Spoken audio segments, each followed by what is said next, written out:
mengapa Bali ini kita masih belum go up? Bali ini tidak hanya dengan orang Bali saja. Bali ini dari NTB, NTT ini menganggap Bali ini seperti halnya orang Bali keluar negeri. Karena begitu dia sekolah di sini anaknya, betul. Mendapat kesempatan, salah satunya adalah peningkatan bahasa dan pergaulan internasional. Mari kita lihat potensinya Pak Wabub, kami siap untuk hadir di sana. Dan sebenarnya kami juga sudah menjajaki. Saya setuju nanti kalau isi Bali diberikan kesempatan PTKU di Denpasar, di Karangasem maupun di Bali Barat. Kalau kita perebutkan dengan kurang lebih ada 64-65 perguruan tinggi yang ada di Bali, itu kita kompetitifnya tinggi sekali. Bukan hanya membangun prodi yang relevan yang dibutuhkan, tetapi pendekatan kita secara umum terhadap mahasiswa juga harus kita sesuaikan. Apabila ada prodi yang spesifik yang belum pernah ada, itu prosesnya ada. Kalau moratorium tidak dilaksanakan, akan tetap kembali selatan. Karena sumber daripada mutiara bintangnya ada di Bali Selatan.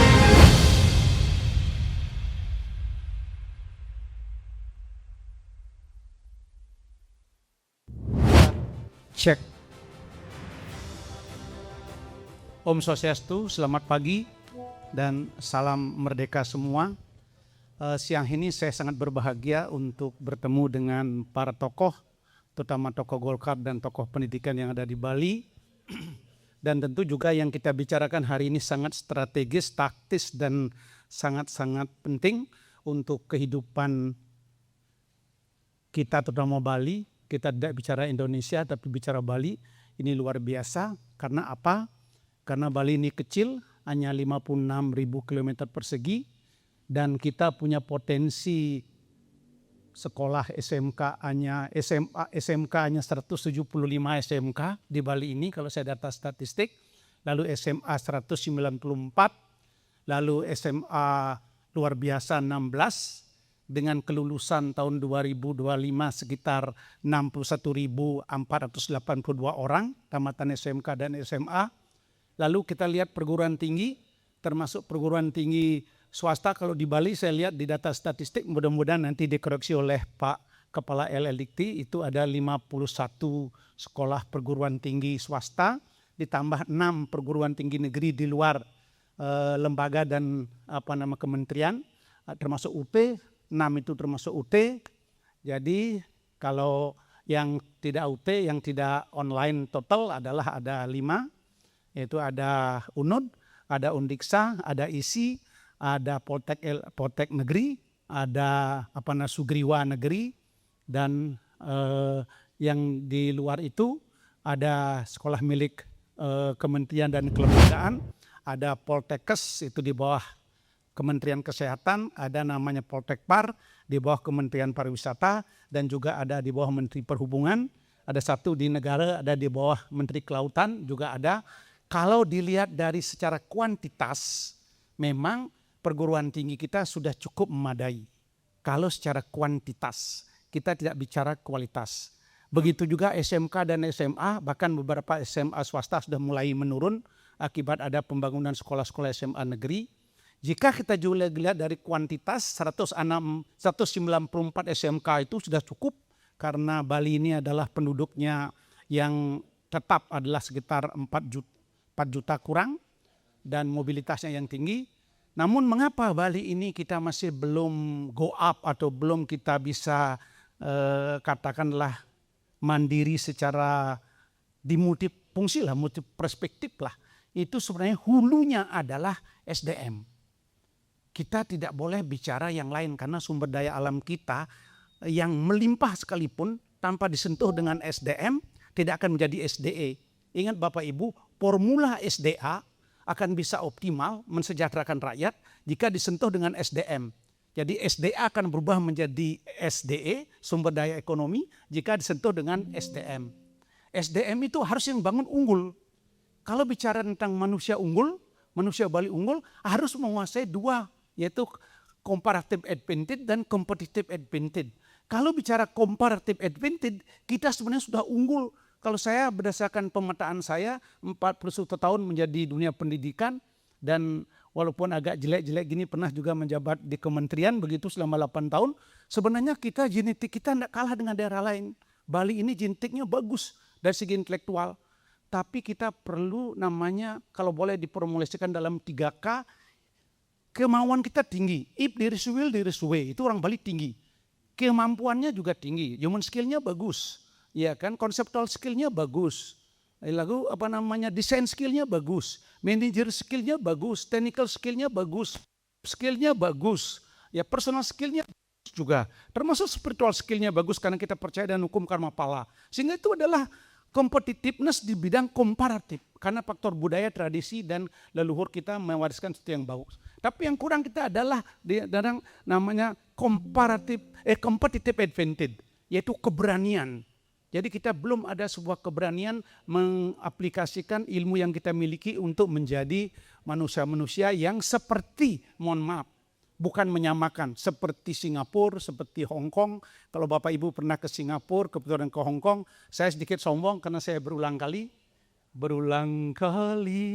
saya ke Hong Kong maupun ke Singapura. Ternyata bedanya cuma satu, SDM doang. Tidak ada yang lain. Singapura kesejahteraannya 81 kali lebih hebat dari kita. Singapura 81 kali lebih banyak dari kita. Penduduknya Singapura hanya 6,5 juta, Bali 4 juta dan macet. Singapura luasnya 1/8 Pulau Bali. Saya ulangi lagi. Berarti mengapa itu terjadi? Berarti kita tata kelola kita lemah. Tata kelola lemah kembali lagi ke SDM. Karena SDM adalah hulu dari segala-galanya karena Bali kecil, maka tidak salah Golkar menghadirkan para expert di depan kita ini, lah tokoh-tokoh yang berbicara. Dan Bapak Ibu, saya ingin mengajak siapapun bicara boleh diberikan pandangan berbeda. Nah, jangan nanti baru kepala LL bicara, lalu rektor Warmadewa, rektor Primakara seperti jangkrik ke tebing diam, tidak boleh. Harus berani berbeda pendapat. Ya kan, begitu juga yang lainnya demi untuk Golkar yang punya sebuah nilai yang bisa ditransformasi menjadi sebuah ide gila. Kalau ide biasa-biasa buat apa Pak Demer ya? Harus ada ide gila yang sistematis, masif dan terstruktur. Itu yang kita lakukan. Dengan tanpa ragu-ragu saya mencoba untuk mengawali dulu pembicaraan ini. Pak Demer apakah mau bicara dulu? Silakan Pak Demer dulu bicara. Walaupun beliau ini sudah lama 4 kali menjadi anggota DPR, bila mana perlu disikat juga pandangannya Pak. Jangan dipercaya begitu saja. Silakan Pak Demer dulu membuka wacana kita ini untuk memberikan gambaran tentang bagaimana zoning dan mapping tentang SDM kita Bali sehingga Bali ini cepat melompat, tidak lagi berjalan merayap. Orang Bali harus melompat, jangan merayap. Silakan. Terima kasih Prof. Dasi, ini kebetulan partner saya dari tahun 2000. Kita biasa mengadakan begini, sebelum saya jadi DPR, saya sempat mengadakan semacam begini untuk tokoh-tokoh di Jakarta. Dulu mengumpulkan jenderal dan dirjen di seluruh Jakarta yang orang Bali, ya di HI waktu itu. Dan sekarang kita mau mulai lagi Prof, karena saya turun ke lapangan ini. Terus terang, ya apa yang disampaikan oleh Prof. Dasi tadi, bahwa sumber daya manusia kita masih lemah. Ya, kalau kita dibilang hebat bahwa kita nomor 1 destinasi pariwisata di dunia katanya, ya itu potensinya. Tapi mau diolah atau tidak, nah itulah SDM kita ternyata masih rendah sehingga tidak menjadikan itu menjadi sumber daya ekonomi. Hasil temuan saya di lapangan, karena kebetulan 4 kali ini terus keliling, ini yang ke-5 kali terpilih, yang 4 kali itu adalah memang betul-betul keliling karena suara terbanyak, jadi betul-betul keliling ke desa-desa sampai ke Karangasem termasuk ke Pak Wakil, tempatnya Pak Wakil. Kebetulan di sini hadir, saya tidak menyapa satu-satu dengan hormat karena nanti waktunya habis. Jadi para rektor, Pak Dikti juga, Pak Ertodi, mohon maaf, jadi sudah dicerangkan nanti. Jadi begini, di lapangan saya melihat ada kesenjangan baik itu ekonomi, kalau udah kesenjangan ekonomi pertumbuhannya rendah, kesempatan kerjanya rendah. Kemudian juga pendidikannya. Nah, kita akan bahas di sini, sengaja saya bahas satu-satu, yaitu tentang pendidikan, kesenjangan tentang pendidikan di Bali ini. Bagaimana orang Denpasar sangat gampang mengakses pendidikan, sementara rakyatnya Pak Pandu di Karangasem dengan tingkat ekonominya yang mohon maaf tidak menguntungkan gitu. Jadi mereka sulit sekali mengakses pendidikan yang lebih tinggi dari SMA. Bahkan di SMA pun dia harus ke kota dan sebagainya. Ini adalah PR kita. Pak Prof, saya sampaikan di sini undangan saya sini ini sebenarnya kenapa sedikit? Sebenarnya karena kita tidak perlu kuantitas. Betul. Yang perlu kita adalah kualitas. Di sini saya lihat ini ada ketua fraksi, ada DPRD kita coba DPRD dari kabupaten kota di Bali coba berdiri dari Golkar, biar tahu kita. Nah, ini DPRD ada dari Karangasem, itu ada dari Badung, dari Jemberana, ada dari Denpasar. Ini ketua fraksi provinsi. Ya, nah, terus ada di sini mantan hakim kepala hakim agama di Pengadilan Tinggi Agama, ketua Pengadilan Tinggi Agama. Jadi ini saya batasi ke kualitas karena kita memang kita berbicara tentang bagaimana kita mensarikannya dengan baik dan mereka bisa menyebarkannya dengan baik. Hal yang utama yang saya inginkan di sini dari temuan lapangan saya tentu ada pemikiran-pemikiran dari para rektor semuanya tentang bagaimana mengatasi kesenjangan ini untuk kepentingan kita di Bali ini sehingga nanti Bali ini menjadi sumber daya manusia yang berkualitas. Saya tidak banyak menyitanya. Saya paham betul apa yang dimimpikan oleh Pak Demer melalui penelitian atau turun ke bawah bahwa persoalan esensial yang dihadapi Bali adalah disparitas termasuk pemerataan dan kualitas sumber daya manusia karena faktor pendidikan yang perlu kita dongkrak. Mungkin yang paling tepat sekarang saya berikan pandangan bagaimana Pak Rektor Udayana karena sebagai perguruan tinggi tertua ini bisa memberikan sebuah pandangan-pandangan apakah berbeda, apakah sama atau kontraproduktif, tidak perlu takut. Yang penting kita ini adalah pada akhirnya memiliki suatu solusi yang baik dan jelas apa yang harus kita lakukan untuk tahun ke depan di bidang SDM sumber daya manusia. Silakan Pak Prof. Izin Pak dari Pak Moderator, saya duduk dari sini saja. Tidak apa-apa. Karena ada catatan yang harus saya siapkan. Saya sengaja menghindari kamera. Baik, terima kasih Pak Moderator, yang terhormat Pak Ketua DPD Partai Golkar dan semua jajaran, Pak Rektor yang hadir, undangan pimpinan di sini. Terima kasih atas undangan sudah mengundang Universitas Udayana untuk ikut hadir berdiskusi dalam memikirkan masa depan pendidikan tinggi di Bali ini. Karena memang kami memiliki juga concern yang sama seperti tadi disampaikan bahwa saya sangat setuju dengan kondisi walaupun sumber daya alam kita melimpah tetapi tidak dikelola oleh SDM yang baik, maka tidak akan menjadi SDE. Sejak awal saya sudah menyampaikan kita juga di Bali perlu memikirkan bagaimana membangun sumber daya manusia masyarakat Bali itu sendiri sehingga menjadi masyarakat Bali yang unggul dan mampu mengelola sumber daya alamnya yang dimilikinya. Kembali ke dunia pendidikan, kalau kita lihat dari usia kuliah di Bali ini sekitar 350.000 sampai 400.000 jiwa ya dari data BPPS 2024 yang saya lihat. Memang angka partisipasi kasar kita untuk di Bali ini baru 38,15%, walaupun lebih besar dari angka partisipasi di nasional itu sekitar 32%. Nah, melihat dari semua itu kita semua tahu tadi Pak Ketua DPD juga sudah menyampaikan bagaimana perbedaan pembangunan yang ada di Bali Selatan dengan daerah pesisir. Kalau kita lihat dari konsep pembangunan wilayah, di mana kita sesuai dengan konsep dari John Friedman, mungkin Pak Moderator sudah tahu bahwa ada core periphery theory, jadi mana jadi core region dan mana menjadi daerah sampingan atau pinggirannya. Oleh karena itu, kalau kita lihat sekarang mungkin Bali Selatan ini sudah overpopulated dan over concentration dan tentu di beberapa wilayah kita lihat seperti wacana kemarin tidak hanya Karangasem dan juga Jembrana, tetapi wilayah-wilayah yang lain juga kita melihat masih bisa kita tingkatkan untuk memeratakan pembangunan ini. Dalam perspektif itu tentu kita harus melihat secara keseluruhan. Nah, dengan konsentrasinya di wilayah Badung Selatan ini banyak masalah yang sudah kita timbul, seperti misalkan daya dukung lingkungan yang sudah mulai jenuh, masalah sampah kita juga sudah sering dengar, dan juga masalah-masalah yang lainnya, tentu masalah sosial dengan overpopulated itu, keterampilan fasilitas juga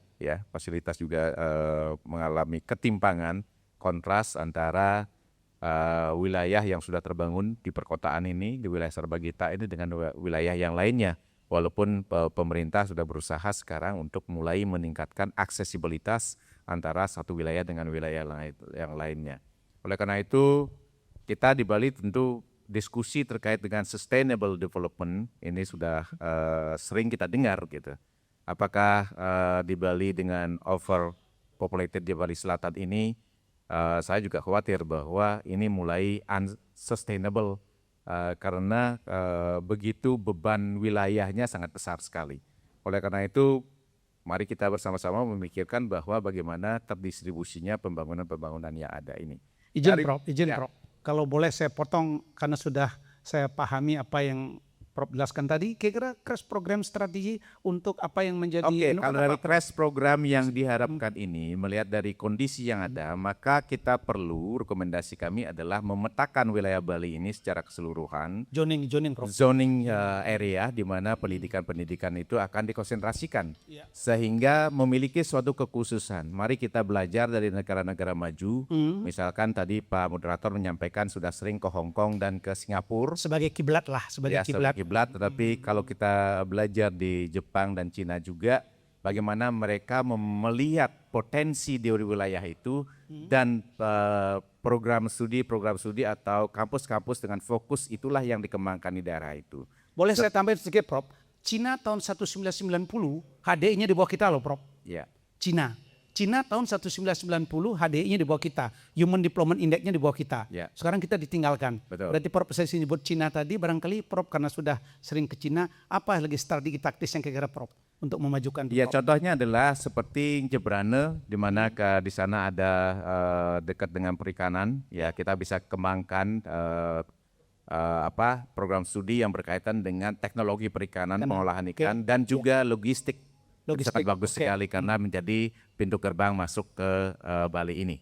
Ya, dan juga termasuk agribisnis. Di situ agribisnis meliputi pertanian dan juga perikanan, peternakan dan perikanan. Jadi pengembangan pendidikan berbasis lokal. Potensi yang potensi ada di sana. lokal. Ya, walaupun pasarnya mungkin dari sisi usia kuliah di Jembrana itu hanya 7, sekian%. Iya, betul. Tetapi potensi yang datang nanti dari wilayah utara, Buleleng dan juga Tabanan wilayah barat, termasuk juga Jawa Timur, bisa menjadi pasar untuk suatu universitas yang ada di sana. Oke, stop di sana Prof. Saya izin ke Pak Wakil Bupati dulu karena ini berkaitan mendengarkan sebesar potensi. Apa yang disampaikan Pak Rektor jelas sekali sudah bahwa bagaimana tidak perlu kita menyalahkan siapa-siapa karena Bapak sebagai pemegang polisi di Karangasem, kenapa tidak mengajukan sebuah model pendidikan berbasis kearifan lokal atau potensi lokal sehingga menjadi tuning outputnya dengan apa yang harus dikembangkan di Karangasem sebagai sebuah example. Silakan Pak Wakil. Terima kasih Pak Ketua DPD memberikan waktu kami untuk berbicara tentang Karangasem khusus pendidikan. Hari ini saya mencoba membawa kata Nelson Mandela. Pendidikan adalah sebagai wahana untuk mengubah dunia. Siapa yang menguasai pendidikan maka dia bisa mengubah dunia. Maka dunia kami ganti dengan Kabupaten Karangasem. Siapa menguasai pendidikan itu Ya, akan bisa menguasai mengubah dunia. dunia. Itu pendapatnya Alvin Toffler. Alvin Toffler mengatakan kalau kita ingin maju, kuasai dengan pendidikan dan informasi, maka dunia dalam genggamanmu. Itu Karangasem mengubah dunia dengan kabupatennya. Maka Kabupaten Karangasem di setiap kesempatan kami meminta kerendahan, untuk bisa diberikan Universitas di Kota Karangasem. Universitas. Kenapa hal itu bisa kami minta? Karena seperti yang tadi disampaikan dari moderator, Bapak Ketua, kami di Karangasem secara kualitas masyarakat penduduknya tidak kalah amat dengan Bali Selatan, Bali Utara. Kalau diduduk seperti ini, Karangasem siap bersaing. Tetapi kesempatan pendidikan yang membedakan kami terpuruk. Tidak diberikan ruang waktu untuk kami belajar di dunia pendidikan seperti Bali Selatan dan Bali Utara. Saya tutup sebenarnya, di samping Bapak ada dua. Ini kalau untuk memajukan universitas negeri, di samping Bapak ada bisa mengeluarkan izin, di samping Bapak ini bisa membantu. Silakan Pak Bagus Heratodi, bagaimana memenuhi Karangasem? Kalau kita perpanjang pan, intinya kan beliau menuntut ada perguruan tinggi negeri. Kami menuntut. Ya, perguruan tinggi negeri. Jadi Bali Timur, mohon maaf ya, Ya, Bali Timur harus menuntut seperti Bali Selatan, menuntut seperti Bali Utara. oke. Nanti Pak Rektor sebagai Sebentar. advisernya. Secara wilayah kami besar, Oh gitu. secara penduduk kami besar. Tetapi ketika kesempatan tentang pendidikan kami dijadikan anak tiri. Oh gitu. Iya. Jadi kami di sini berbangga diberikan waktu untuk menuntut hak kami dalam dunia pendidikan. Prinsipnya minimal kalau pengetahuan saya dulu Pak, 30 hektar harus pendanaan lahan Pak. Apakah Bapak siap? Demi pendidikan kami lakukan apapun itu. Tetapi benar Pak ya, Betul.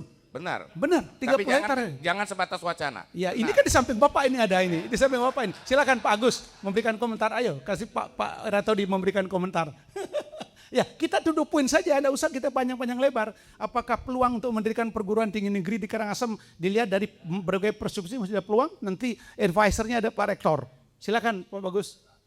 Dari Kepala LL Dikti yang mengeluarkan rekomendasi itu. Silakan. Ya, Om Swastiastu. Assalamualaikum warahmatullahi wabarakatuh. Salam sejahtera untuk kita semua. Jadi ini adalah sebuah request yang luar biasa. Jadi akses pendidikan memang menjadi prioritas saat ini. Itu memang yang pertama. Jadi akses pendidikan ya Astungkara Bali memiliki APK ya di Pak Rektor sampaikan itu di atas rata-rata. Hanya saja akses pendidikan saat ini dengan jumlah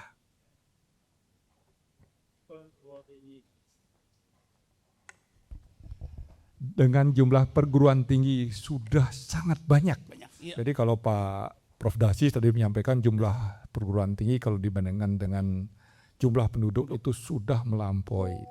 Tetapi dengan relevansi, jadi kata utama yang kedua, akses itu adalah hal penting, maka sering sekali kita dengarkan gaung-gaung tentang angka partisipasi kasar, itu memang kita sangat rendah.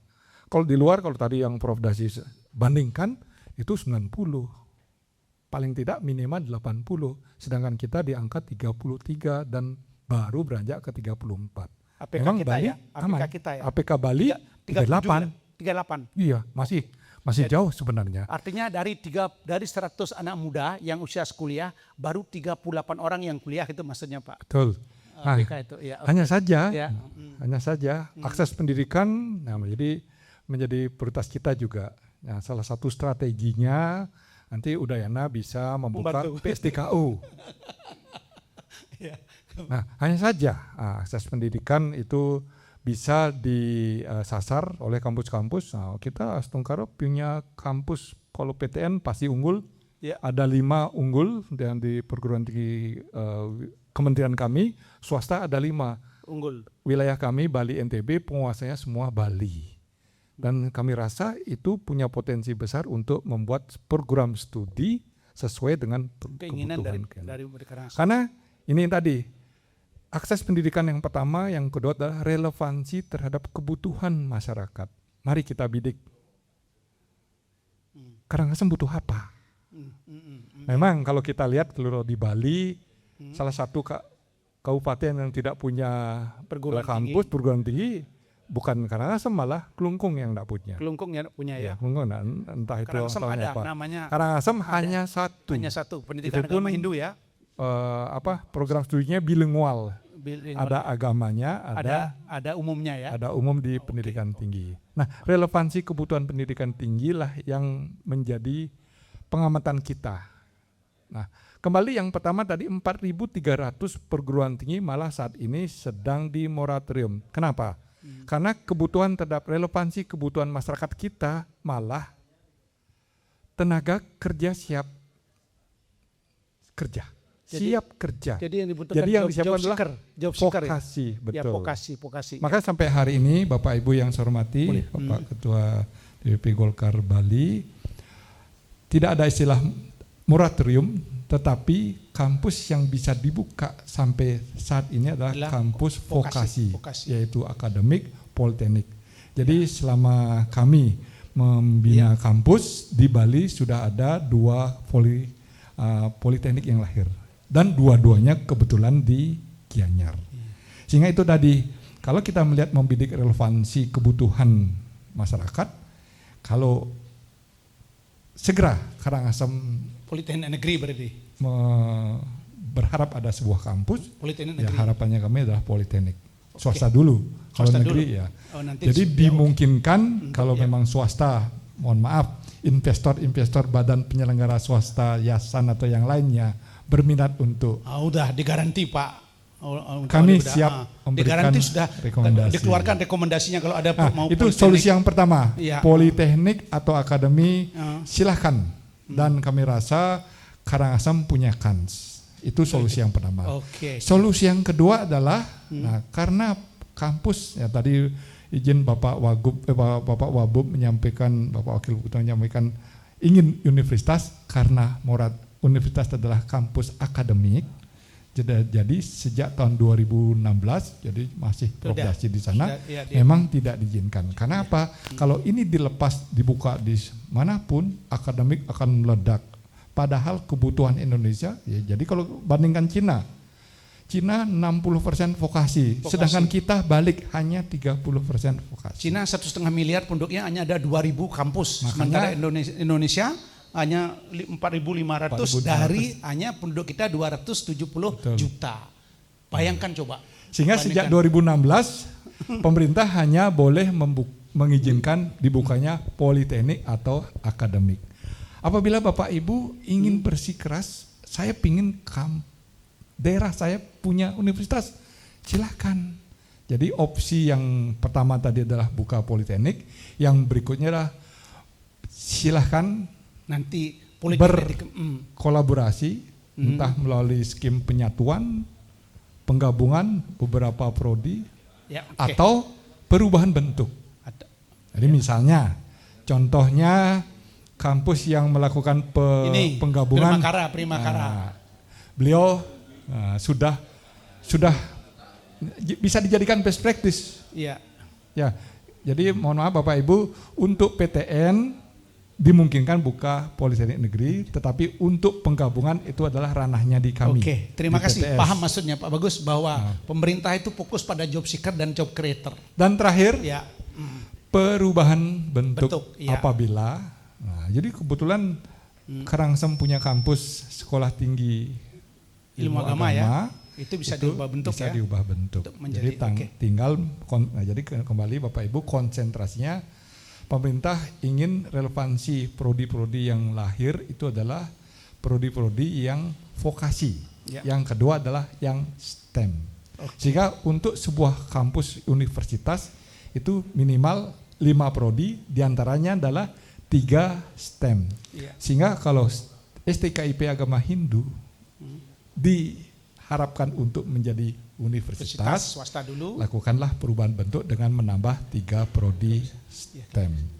Teknik, kesehatan, dan banyak lain yang bisa jadi pilihan. Dan terakhir kita dorong teman-teman yang sudah punya ini untuk membantu akreditasi unggul, bukalah prodi-prodi PSDKU. Terima kasih. Terima kasih. Oke, sekarang kita ke Warmadewa dulu. Punya PS unggul ini untuk membantu Karangasem atau membantu Jembrana bersama dengan Udayana. Ya nanti isi juga berpandangan yang sama. Silakan Pak Rektor Warmadewa. Ya baik, terima kasih banyak. Mohon izin Bapak Rektor, Bapak LLD 8, Bapak Ketua DPRD Partai Golkar Bali.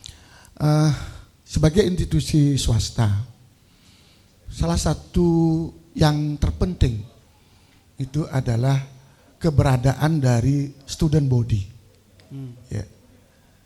Jadi karena salah satu event yang bisa menandakan suatu perguruan tinggi itu bisa maju dan berkembang, itu sangat terkait dengan keberadaan dari student body, khususnya mahasiswa aktif yang ada setiap tahun dan juga mahasiswa yang juga diselesaikan pada tahun yang berjalan.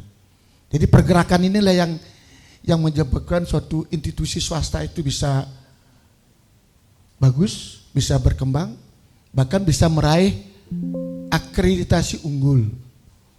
Karena salah satu indikator kualitas perguruan tinggi itu ditentukan salah satunya oleh raihan akreditasi unggul, bahkan selepas dari unggul, ya, mau tidak mau harus bersaing di internasional. Ya, sehingga salah satunya, dan untuk bisa ke sana ditentukan oleh mahasiswa, calon-calon mahasiswa kita.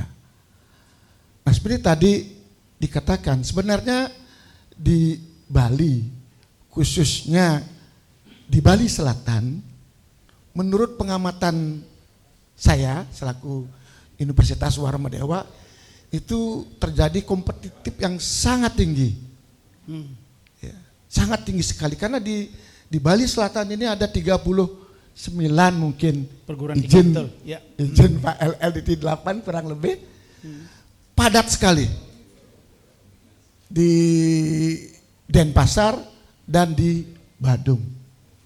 Ya. Sedangkan di Bali Utara, Bali Barat dan Bali Timur itu relatif paling hanya 1, 2, 3 mungkin. Ya. Bahkan tadi kalau disinggung tentang PTN, kami sudah well lah. PTN kan sudah luar biasa. Mereka sudah diberikan sarana sumber daya yang luar biasa, baik SDM, dosen, sapras, ya, maupun keuangan juga yang mungkin lebih expand ya daripada kita di PTS. Sehingga PTN good lah, itu sudah pasti ada di garis yang nomor 1. Namun di PTS sekali lagi, memang kita masih butuh dukungan, dan Bali seperti yang dikatakan tadi relatif kecil, ya, hanya punya bahan baku SMA kurang lebih hampir 195 SMA, ya, 175 SMK. Ya, dengan jumlah calon SMA itu kurang lebih antara 100.000 Pak. Itu sudah kelas 1, kelas 2 dan kelas 3. Yang untuk bisa sampai ke lepas ke S1 lulusannya rata-rata 61.000. 61.000. Jadi kecil sekali. Kalau kita perebutkan dengan kurang lebih ada 64-65 perguruan tinggi yang ada di Bali, itu kita kompetitifnya tinggi sekali. Oke. Ya. Oke. Tinggi sekali. Gini maksudnya Pak Wakil, ini bicara bahwa kalau perguruan tinggi dibangun untuk swasta itu adalah apakah memungkinkan mendapatkan mahasiswa, karena sumber income-nya itu semua mahasiswa. Makanya arahnya negeri. Kalau negeri itu memang tidak memandang persoalan berapa dapat mahasiswa, karena doanya dari pemerintah. Semua doanya dari pemerintah kan. Kalau Poltek negeri dibangun kan semuanya doanya dari pemerintah. Doa itu dana, orang dan alat. Dananya dari pemerintah, orangnya SDM-nya dari pemerintah, dan alat infrastruktur dari pemerintah. Ini makna yang terkandung di sini omongannya Pak Rektor ini. Kalau membangun sekolah swasta kompetisinya tajam dan berat dan sudah banyak. Kalau Bapak bisa membangunlah perguruan tinggi yang negeri, yaitu politeknik. Bisa kami meminta untuk UNUD hadir ke Karangasem sebagai... Silakan sekarang UNUD menjawab. Ini UNUD, silakan UNUD menjawab dulu. Ini kebetulan UNUD diminta. Atau terima kasih isi. Pak Wagub. Jadi ya dengan senang hati kami di Universitas Udayana akan membina ya. Kami juga membina kemana-mana ini, tidak hanya di wilayah Bali, tapi keluar Bali juga kami diminta sebagai pembina dalam pembentukan universitas, politeknik maupun program studi. Kalau memang kami memang ada rencana ke Karangasem, Pak. Tapi kami menunggu status dulu dari BLU menjadi BH, sehingga memudahkan kami membuka seperti apa yang dikatakan oleh Pak Ketua lembaga tadi, LLDT. Jadi kami sudah rancang semacam politeknik, jadi melihat potensi yang ada di sana. Karena kita juga, tadi Pak Rektor bilang di negeri itu doanya semua dari pemerintah. Tidak benar juga Pak, ya, karena ada ikatan yang harus ditanggung. Sebenarnya lebih leluasa kalau swasta. Kalau swasta misalkan seperti Warung Dewa ini lebih cepat melejit. Mau ngambil berapapun nilainya dari mahasiswa, tidak ada yang tidak ada yang membatasi aturannya. Tidak ada yang membatasi aturan. Kalau kami mengambil lebih aja sudah teriak gitu ya. Siap. Oke, silakan Pak Demar. Jadi begini, ini sama seperti halnya dulu membatasi pariwisata. Yang mana dulu ketika dibatasi pariwisata itu di selatan itu ada moratorium, maka semua akhirnya Candidase berkembang, Ahmad berkembang, Lopina berkembang, Madewi berkembang, ibarat. Ya. Ada baiknya memang nanti saya coba nanti moderator tolong dipikirkan bagaimana memoratorium pendidikan, penambahan kelas bahkan di daerah selatan ini. Maksudnya apa? Tadi kan ada di overpopulated. Ya kan, dengan adanya moratorium pendidikan saja mungkin itu sudah mengurangi daripada yang disebut dengan over capacity-nya daerah selatan dengan melakukan kebijakan itu. Nah, kebijakannya itu ada di mana untuk bisa memoratorium penambahan kelas dan pendidikan, baik itu pendidikan vokasi tadi ya maupun universitas sudah, tapi vokasi itu dibatasi di sini, maka itu otomatis akan mereka membangunnya di daerah Karangasem, membangunnya di daerah Buleleng, membangunnya di daerah Jembrane dengan moratorium yang ada di Sarbagita ini. Kalau kita kembali ke masalah pemerataan pendidikan dan accessibility, memangnya kira-kira Bapak dan Ibu melihat apakah di Bali ini ada hambatan accessibility untuk menuju pendidikan sehingga pendidikan itu menjadi di beberapa tempat menjadi terbelakang? Tidakkah ada persoalan lain? Silakan dari Rektor ISI. Sedikit lagi Pak, ya. sedikit lagi. Ini Bali ini tidak hanya dengan orang Bali saja. Oke. Bali ini dari NTB, NTT ini menganggap Bali ini seperti halnya orang Bali ke luar negeri. Karena begitu dia sekolah di sini anaknya, itu mendapat kesempatan, salah satunya adalah peningkatan bahasa dan pergaulan internasional. Betul. Nah, kalau seandainya di sini di stop, pasti mereka akan hidup perekonomian di daerah-daerah timur, utara dan barat. Kos-kosannya hidup, ya. Pertumbuhan akan meningkat. Itu barangkali. Oke, terima kasih. Silakan Dr. ISI, bagaimana kira-kira dari ISI sendiri melihat tentang pendidikan kita ini, apakah lemah diakses atau memang karena memang ada faktor lain, kira bagaimana? Terima kasih Pak Ketua DPD yang dihormati, Bapak Rektor dan Bapak Wakil Bupati dan juga moderator yang dihormati.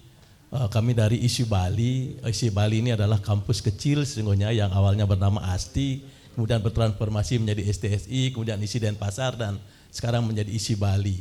Nah, sekarang kami sudah memiliki 24 prodi, ada 20 prodi S1 dan 4 prodi S2 dan 2 prodi seni dan juga prodi desain satu-satunya di Indonesia. Jadi mahasiswa kami sudah datang dari Ciputra, dari Telkom, dari Trisakti dan bahkan juga ISI Jogja ada datang kuliah ke ISI Bali. Kami bangga. Nah, terkait dengan moratorium pendidikan tinggi di Bali Selatan, saya sendiri memiliki pandangan yang cukup berbeda. Karena saya setuju dengan Pak Rektor tadi juga dengan terkait dengan pendirian kampus baru baik di barat maupun di timur. Ini yang akan kuliah siapa gitu. Oke. Nah, jadi kita harus melihat bahwa akses pendidikan itu pasti dari kalangan masyarakat kurang mampu, ini terutama tidak akan bisa mengakses di Bali Selatan.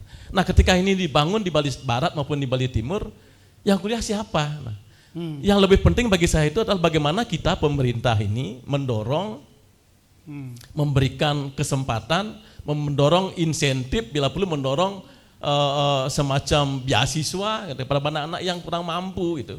Nah, justru saya dari dulu sebenarnya ketika saya masih di Kokar itu tamat, menginginkan kok Karangasem nggak pernah maju dari bidang seni budaya ya. Kelemahannya apa ya? SDM gitu. Nah, ketika kami memohon-mohon kepada pimpinan supaya anak-anak itu dibeasiswakanlah kuliah di Kokar, kemudian di ASTI. Dan sekarang dengan adanya banyak lulusan itu, coba bayangkan, seni tidak ada bedanya lagi sekarang antara barat, timur dan selatan. Di bidang seni. Ya, itu salah satu contoh saja. Iya. Ya itu karena apa? Ya karena ada kemauan untuk mengakses generasi muda terhadap pendidikan itu. Jadi saya setuju bahwa pendidikan itu adalah power. Jadi siapa yang memiliki pengetahuan, dia yang akan menguasai dunia, kan begitu. Betul. Ya, itu Foucault mengatakan demikian. Iya, betul. Nah, oleh karena itu saya pikir jangan kita menyelesaikan masalah menambah masalah gitu. Nah, artinya secara geografis kita mau pindahkan ini, tetapi kenyataannya secara fakta sosial ekonominya kita tidak benahi.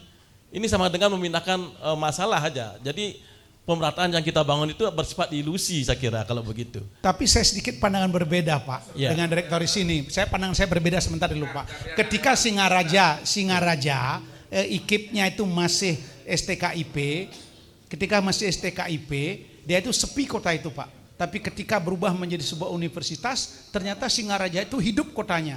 Artinya apa, Pak?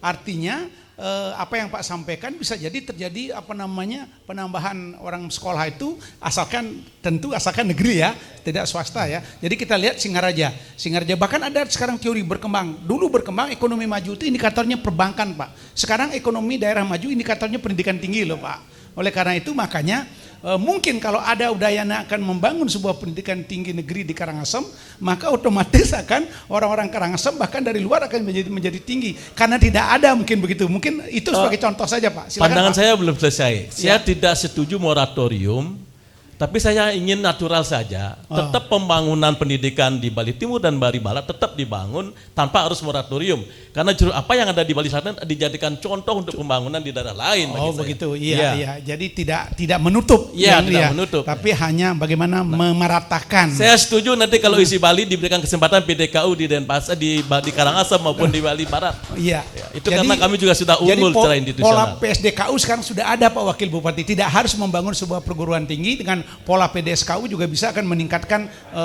manusia-manusia atau sumber daya manusia. Dan Pak Rektor ini, dua rektor ini untuk PSDKU termasuk Warmadewa sudah siap melakukan PSDKU karena akreditasinya sudah unggul kan. Jadi itu Pak Rektor tanpa perlu energi, hanya nyiapin lahan aja sudah bisa untuk PSDKU. Lanjutkan apa mau komentarnya Pak Wakil?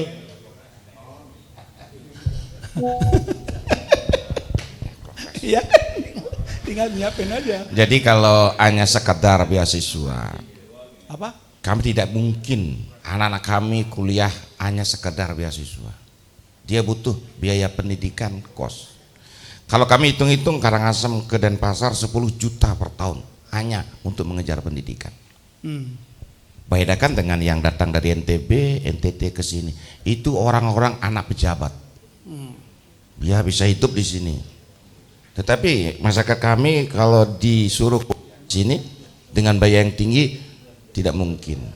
Maka satu-satu cara ya kami harus menarik apa akademis, apakah dia politeknik, universitas untuk ke Karangasem. Kami melihat Buleleng sangat berhasil ketika membangun universitas. Undiksa. Perekonominya maju, kos-kosan hidup. Maju. Jadi yang menetap di sana sudah bisa dibilang 4 tahun dia menetap di Buleleng. Selama dia mengenyam pendidikan. Nah itu yang kami impikan di Kabupaten Karangasem.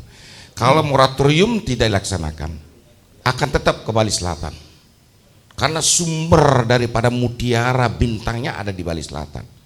Maka kami mohon maaf, kami memaksa untuk Bali Selatan menyerahkan sedikitnya buat Bali Timur, Bali Utara, dan Bali Barat. Oke, bagaimana Pak Rektor bisa bikin PSDKU? Pak Rektor Jadi bisa bikin PSDKU. ini mimpi buat kami. Iya. Jadi kami sering ke Jawa, di Banyuwangi ada universitas dari produknya Jakarta. Betul, ini bisa. PSDKU Dari produknya Yogyakarta. Iya. PSDKU, program studi di luar kampus utama. Nah, kenapa UNUD tidak mau? Oh, belum, bukan. Tidak mau sedikit-tidaknya melirik kami. Isi tidak mau. Jadi kalau umpamanya contoh Pak Moderator, Iya. isi taruh di Karangasem, Iya. pasti berkembang. karena dia spesial belajar seni. Ya, oke. Jadi seluruh Bali yang ingin belajar seni dia datang ke Kabupaten Karangasem. Ya, apalagi kalau di stop yang di Denpasar. Sekarang untuk menuntut ya, ini menyiapkan PSDKU, ini jadi fasilitas. Baik. Oke. Terima kasih Pak Wagub. Ini perlu saya sampaikan bahwa kami UNUD belum pernah berdiskusi dengan Pemkab Karangasem terkait dengan potensi itu. Tetapi kami akan senang hati hari ini kami sampaikan bahwa kami akan senang hati kalau misalkan Pemkab, karena begini, bahwa dalam dunia pendidikan itu tidak bisa hanya universitas sendiri yang harus bekerja.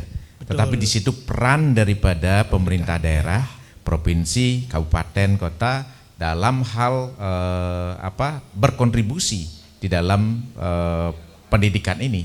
Satu, penyediaan lahan, kemudian biaya-biaya, misalkan menyediakan suatu peralatan lab misalkan yang terkonsentrasi untuk mendukung pendidikan yang sesuai seperti tadi, relevansinya apa gitu. Karena Pak Menteri kami juga, kami di Universitas Negeri tidak bisa menambah kuota tadi Pak. Jumlah mahasiswa kami sudah dipatok, tidak boleh nambah dari tahun sebelumnya gitu. Kasihan ya beliau-beliau ini nangis tadi karena tergantung dari katanya jumlah mahasiswa gitu ya. Tapi dengan rencana itu termasuk juga ke Nusa Tenggara Pak Bajo ya. Kami sudah menjajaki terkait dengan PSDKU itu. Apalagi di Karangasem, itu kan dekat sekali. Kami melihat, mari kita lihat potensinya Pak Wabub, kami siap untuk hadir di sana. Dan sebenarnya kami juga sudah menjajaki terkait dengan, sebenarnya nanti kita bicara, kalau dibuka gini nanti diikut ya. Pak Rektor yang lain tuh ngambil duluan nanti, saya sudah punya planning untuk itu di sana. Karena potensinya sangat besar sekali dan kita melihat ada kerjasama dengan India dan juga Cina terkait pengembangan ini. Kami sudah Pak Bupati nanti akan ke sana. Berarti siap ya Pak Rektor ya? Oh sudah siap sebenarnya. Oke, makasih. Jadi isi sudah siap. Saya bentar Pak, bagus saya badi dulu Pak Artano dulu. Ini adalah salah satu perguruan tinggi yang berbasis entrepreneur. Satu perguruan tinggi yang berbasis entrepreneur swasta dan digital. Oleh karena itu ekonomi kreatif berbasis digital. Jadi perguruan tinggi tidak hanya dibangun untuk job seeker saja, tapi bagaimana membangun perguruan tinggi dengan orientasi job creator. Oleh karena itu Pak Artano bisa berbagi bahwa keberadaan perguruan tinggi di Bali tidak hanya kita bangun menjadi pencari pekerjaan, tapi bagaimana menciptakan pekerjaan sehingga menciptakan banyak peluang. Silakan Pak Artano. Oke, terima kasih Prof. Tiang barangkali sharing sedikit dari perspektif pendiri perguruan tinggi, karena dari sekian yang hadir niki mungkin Tiang yang mendirikan perguruan tinggi gitu ya. Tadi saya ada share infografis, sebetulnya hanya menguatkan dari apa yang didiskusikan tadi oleh Bapak-bapak di page 5 ya. Kalau topiknya sebelum udah selesai, Pak Wagub dengan Pak Wakil Bupati dengan UNUD itu udah sepakat gitu ya. Tapi ini dari perspektif swasta sebelumnya. Nah, ini peta Pulau Bali Pak. Kalau di Bali ini untuk PTS, saya nggak ngomong PTN, itu ada 50 ya, yang tidak ada PTS-nya adalah Klungkung dan Jembrana. Kalau Karangasem ada 1. Kalau di Denpasar memang terbanyak 31, itu 53% lah kurang lebih. Tapi kalau melihat dari studennya Pak, 83% itu adanya di Denpasar. Mahasiswa ya. Jadi numplak mahasiswanya itu di Denpasar. Kalau kita ngelihat misalkan kayak di Beleleng itu ada 5 perguruan tinggi swasta, mahasiswanya hanya 2.500, jadi rata-rata hanya 500 orang per perguruan tinggi. Demikian juga yang lainnya konsisten, Tabanan 5, hanya 2.000 sekian, hanya 500 mahasiswanya. Dengan mahasiswa 500 ini nggak mungkin kita punya perguruan tinggi yang bagus, karena apa? Income-nya rendah. Bagaimana bisa menggaji dosen dengan baik gitu. Makanya ini pula yang menyebabkan sulit sekali mendirikan PTS kecuali di Denpasar atau Badung Selatan gitu ya. Sehingga tadi saya mendukung isu terkait dengan moratorium, itu bahkan sesuatu hal yang wajib. Itu salah satunya adalah melindungi atau mendukung PTS kita yang sudah terlanjur berdiri. Ini pun yang sudah terlanjur berdiri dan yang tidak sehat itu harus di-merger gitu ya, biar kita kemudian punya perguruan tinggi yang sehat. Nah, sekarang sedikit Bapak Ibu kaitannya dengan kenapa di Denpasar numpuk itu. Bukan semata-mata karena kampusnya banyak, kampus sebenarnya udah nyebar seluruh Bali. Tapi apa yang dicari? Yaitu tempat kerja, Pak. Tiang kebetulan punya kampus, mohon izin Pak Wakil Bupati juga ada di Karangasem, tapi kampus bukan kampus ini, kampus LPK, Lembaga Pelatihan Kerja, Alpha Prima. Di Singaraja juga ada, di Denpasar ada.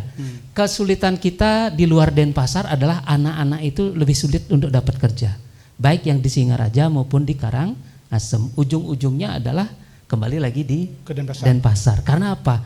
Lebih kemungkinan terserapnya lebih tinggi. Nah ini pula yang menyebabkan anak-anak dari NTT, NTB ke kita bukan karena semata-mata kampus kita lebih bagus, enggak, tempat kerja kita lebih tersedia. Lebih luas. Nah, sehingga apa yang harus kita lakukan? Satu, menurut yang ya, mendorong APK lebih penting. Angka partisipasi kasar, pokoknya anak kita kuliah entah di mana. Karena nanti harapannya dia yang meningkatkan ini ekonomi keluarga. Yang kedua adalah kita meningkatkan industri kita. Kalau kita membangun aja perguruan tinggi, kemudian industrinya nggak nyambung, nanti ekosistemnya juga nggak kebentuk gitu. Akan ada genangan-genangan lulusan, orang-orang yang tamat tapi kemudian tidak nganggur gitu. Nah makanya kalau kita tadi disampaikan oleh Prof Dasi di Primakara, pendekatan kita mulai berbeda, Pak. Karena lahirnya dari HIPMI, dari JCI, ya, kita pendekatannya adalah entrepreneur, value creation. Terima kasih Pak. Ya sekarang Pak Bagus, barangkali ada tambahan ini bahwa kita sudah punya pemikiran bahwa PSDKU adalah solusi yang paling jitu saat ini untuk membangun daerah-daerah yang masih dapat dikatakan belum tumbuh perguruan tingginya. Jadi PSDKU. Silakan, apakah swasta bisa melakukan PSDKU? Jadi izin kita kembali, istilah moratorium itu adalah untuk kampus akademik. Sedangkan prodi itu banyak sekali kesempatan prodi yang bisa dibuka dan banyak sekali kesempatan untuk mengembangkan prodi. Jadi tadi kita sudah memberikan beberapa solusi, salah satunya adalah PSDKU. Ya. Jadi kebetulan Udayana memiliki banyak prodi yang unggul, nanti silakan Karangasem bisa memilih. Warmadewa juga sama, ISI juga sama. Karena syaratnya adalah cukup program studi itu akreditasinya unggul. Jadi kami Elekti Wilayah 8 memiliki tusi memberikan rekomendasi terhadap prodi-prodi yang direncanakan akan dibuka di Karangasem dengan istilah PSDKU, program studi di luar kampus utama. Sehingga banyak orang menyebut, nah jangan salah, Undiksa saja itu punya PSDKU di Pego. Sesetan ya? Sesetan.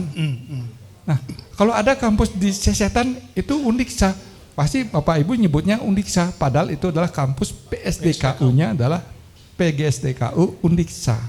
Sehingga nanti kalau Karangasem, ya kami dengan tusinya memberikan rekomendasi dengan 3 syarat Bapak Ibu. 1, keberlanjutannya. Bagaimana calon mahasiswanya, inputnya, jangan sampai Warmadewa tadi teriak-teriak mahasiswa saya berkurang. Karena akan diambil oleh Karangasem, tapi kalau ini demi besarnya Karangasem, rasanya Warmadewa bukan berteriak, tapi ayo buka PSDKU di Karangasem, mahasiswanya siap. Jadi syarat pertama Bapak Ibu, keberlanjutannya, mahasiswanya ada, mitra industri untuk bekerja samanya ada, pastinya pemerintah. Lulusannya siap, akan ada tempat menampung. Prodi apa itu? Silahkan nanti dipikirkan. Terus yang kedua, syarat yang kami bisa jadikan dasar mengeluarkan rekomendasi, jadi Udayana mengajukan rekomendasi untuk subspesialis karena untuk mendukung program Pak Presiden, kami dukung. Jadi saya ulangi lagi, keberlanjutannya jelas, nanti mohon pemerintah Karangasem itu menyiapkannya, pasti kampus Udayana dan juga kampus lain yang sudah memiliki prodi unggul pasti akan mendukung. Yang kedua adalah sarpras, colek Pak Wakil Bupati. Tadi ditantang 30 hektar, 1 hektar saja cukup, yang penting gedungnya sudah memadai. PSDKU 1 hektar cukup Pak, 1 hektar cukup PSDKU. Sudah sangat cukup. Cukup ya. Dan selanjutnya yang ketiga, nah ini yang menjadi pertimbangan, sumber daya dosen. Dosen, ya. Siapakah calon dosennya yang berkenan, yang mungkin para sumber daya yang kira-kira saya mau pensiun, tugaskan aja Pak Rektor, saya pulang kampung ke Karangasem. Nah itu siapa tahu. Tapi ternyata yang mau pulang Karangasem itu profesor semua. Bahkan nggak mau. Pak Rektor nggak berkenan gitu.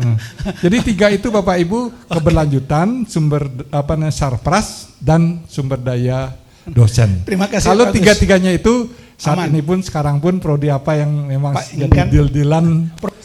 Pak, kalau Bapak membangun politeknik boleh namanya prodi salak boleh Pak. Benar Pak, prodi kopi boleh, prodi coklat boleh. Benar, bukan itu kan bohong-bohongan Pak. Jadi Bapak mau bangun prodi coklat itu bukan berarti hanya mencoklat dari pembibitan sampai pengolahan Pak. Begitu juga salak, dari pembibitan sampai dari hulu di upstream to downstream Pak. Jadi jangan dianggap itu murahan Pak. Justru prodi itu sekarang bagus. Prodi coklat, prodi kopi, prodi salak, prodi cengkeh. Itu bagus kalau memang Bapak mau buat vokasi, kan gitu Pak Rektor ya. Dan itu diharapkan.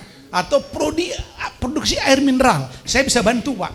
Jadi produksi air mineral, jangan Bapak anggap enteng itu. Produksi air mineral Pak, jangan dianggap enteng. Jadi jangan khawatir.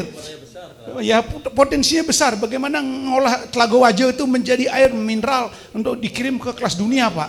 Ada Pak. Jadi kalau politeknik, ya kan.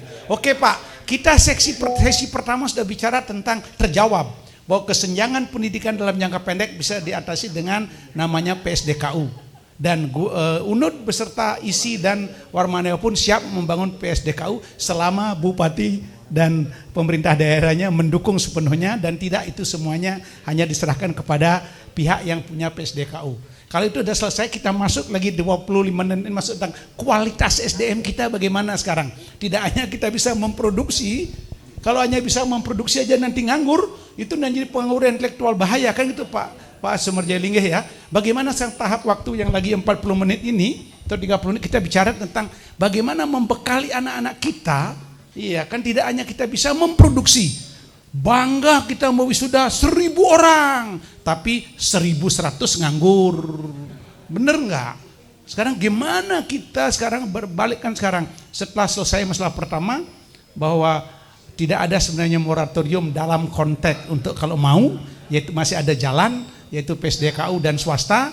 Jadi swasta PSDKU masih ada Pak, jangan khawatir Pak. Sekarang bagaimana teman-teman ini, siapa yang mau bicara? Kalau kita ingin meningkatkan kualitas, kita berbicara tentang kualitas sekarang, supaya jangan perguruan tinggi disalahkan. Karena memang perguruan tinggi bukan pabrik baut, begitu keluar langsung masuk di mur. Karena yang dihasilkan manusia. Silakan Pak De, gimana ini? Ini begini. Ini kalau saya boleh menyimpulkan sedikit gitu ya dari pandangan saya. Pertama itu swasta itu membutuhkan siapa yang mau sekolah. Oh iya, benar. Ya. Ini persis seperti saya waktu tahun 92 membangun hotel di Singaraja di Lovina. Ya. Waktu itu ada moratorium pembangunan hotel dan restoran di selatan. Ya. Kami semuanya di Candi Dasa sangat berkembang, di Amat sangat berkembang, Lovina berkembang pada waktu itu. Hotel ini sama dengan kampus. Ya, perlu yang tinggal di sana. Nah, selama yang di selatan tidak di moratorium, dia nggak akan pindah ke utara. Tapi begitu dia moratorium di sini penuh, maka dia akan pindah ke sana, bergeser ke sana. Katanya nggak ada hotel bintang, kita bikin hotel bintang 3 waktu itu di Lovina.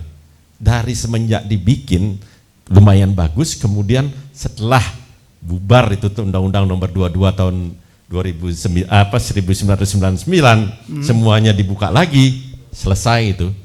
Ya, selesai itu. Jadi saya itu ibarat saya waktu itu saya memelihara macan. Kelihatannya hebat gitu, hotelnya nggak pernah terisi gitu. Jadi karena itu, tapi kalau waktu itu dipenuhin di sini tidak boleh lagi membangun kamar di selatan, otomatis dia akan terisi. Itu yang disampaikan Pak Made Artana tadi, ya. Jangan kalau di sini sudah kelasnya ditutup, mereka kan di Bali tetap aja di mana saja sama kok. Saya paham. Gitu. Berarti Pak Eratodi selaku kepala LED dilarang oleh Pak Demer untuk membuka program studi baru di daerah selatan. Kan begitu istilahnya. Karena itu yang kita mau. Iya, itu yang mau. Jadi ini akses keadilan juga loh. Iya. Asas keadilan bagi rakyatnya ini yang saya sampaikan. Sehingga dilempar pembentukan prodi itu di Jadi kalau Pak Rektor ini minta menambah prodi, saya izinkan jika menambah PSDKU di Karangasem, di Jemberana, di Bangli, di Buleleng. Gitu maksudnya Pak Dea? Betul. Oke. Jadi moratorium di selatan itu bukan moratorium perguruan tinggi karena sudah jelas perguruan tinggi negeri tidak ada lagi. Kalau swasta boleh tapi politeknik. Sekarang harapan Pak Demar politeknik pun di selatan ditutup. Yang dipanjang itu adalah di daerah sana. Gitulah lugas bahasa beliau itu. Jadi dan PSDKU. Jadi kalau ada di selatan ada yayasan atau apa mau membangun politeknik, stop dulu. Kalau you mau membangun di Karangasem diizinkan kan begitu ya. Dan guru-gurunya juga terpaksa harus kerja ke sana. Oke, silakan. Itu kewenangannya Pak Eratodi itu, Pak Gus Eratodi itu. Iya kan? Benar kan? Kan beliau yang bisa nyetop kan? Jadi kembali istilah moratorium sebenarnya kan di pusat itu sudah menutup keran prodi-prodi yang memang sudah jenuh. Ya. Tetapi dengan bahasa tambahan tadi, mohon moratoriumnya itu akan menjadi catatan kami, Bapak. Sehingga nanti kalau ada prodi, nah kalau kampus kita udah nggak kita bahas lagi ya. Kalau ada prodi yang akan dibuka di area Bali Selatan, saya langsung kode dengan Pak Rektor Udayana. Ya, jadi memang wacana ini sudah disampaikan jauh-jauh sebelum menteri yang saat ini. Karena tolong negeri konsentrasi membuka prodi S2 ke atas.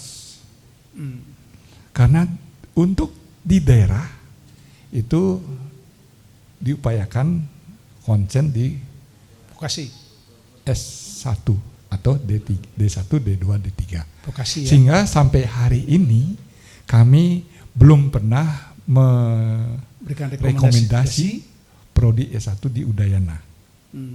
Itu salah satu contohnya. S2, S3 banyak sekali. Karena memang konsentrasinya. Nah, sedangkan untuk prodi S1 jadi Warmadewa ke S3 sekarang. Primakara juga ke S2, S3. Memang kalau dari kasat mata kita saat ini data yang menunjukkan bahwa memang tidak ada prodi baru di area Denpasar atau Bali Selatan. Jadi itu kondisi saat ini, apalagi dikuatkan oleh Bapak Ketua, jadi kami kuatkan kembali. Kalau memang ada nanti tidak, jadi sampai saat ini belum. Tidak ada. Dari segi terjawab. Otonomi, kita akan kuatkan lagi, tidak akan buka. Kecuali politeknik.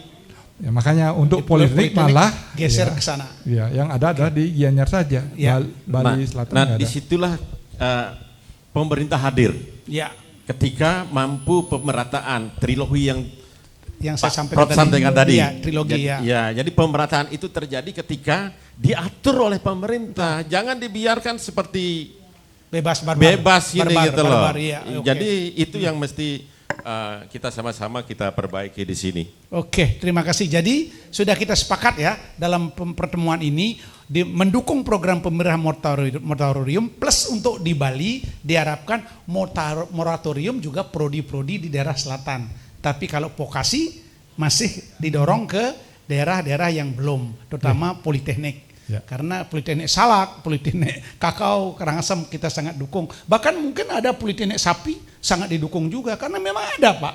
Ya Bapak nanti Bapak banyak tidak tahu politeknik Sapi, politeknik itu yang politeknik yang ada di Astra, politeknik mesin sepeda motor ada, Pak. Jadi jangan Bapak heran nanti karena memang itu yang diharapkan ya Pak Aratodi ya, politeknik seperti politeknik mesin jarit pun ada kalau mau ada. Dibiarin dibuatin prodi.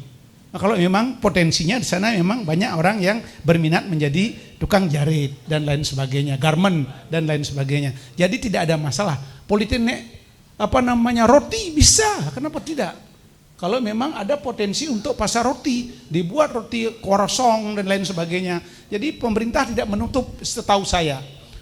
Jadi kita fokus lagi kembali ke kualitas. Jangan sampai kita. Berarti karena kebetulan ada saksi dari Aptisi Bali, kami segera akan membuat surat edaran prodi Bali Selatan itu kami moratorium. Wah, oke. Ini menarik ini menarik nih ntar ya, menarik ini.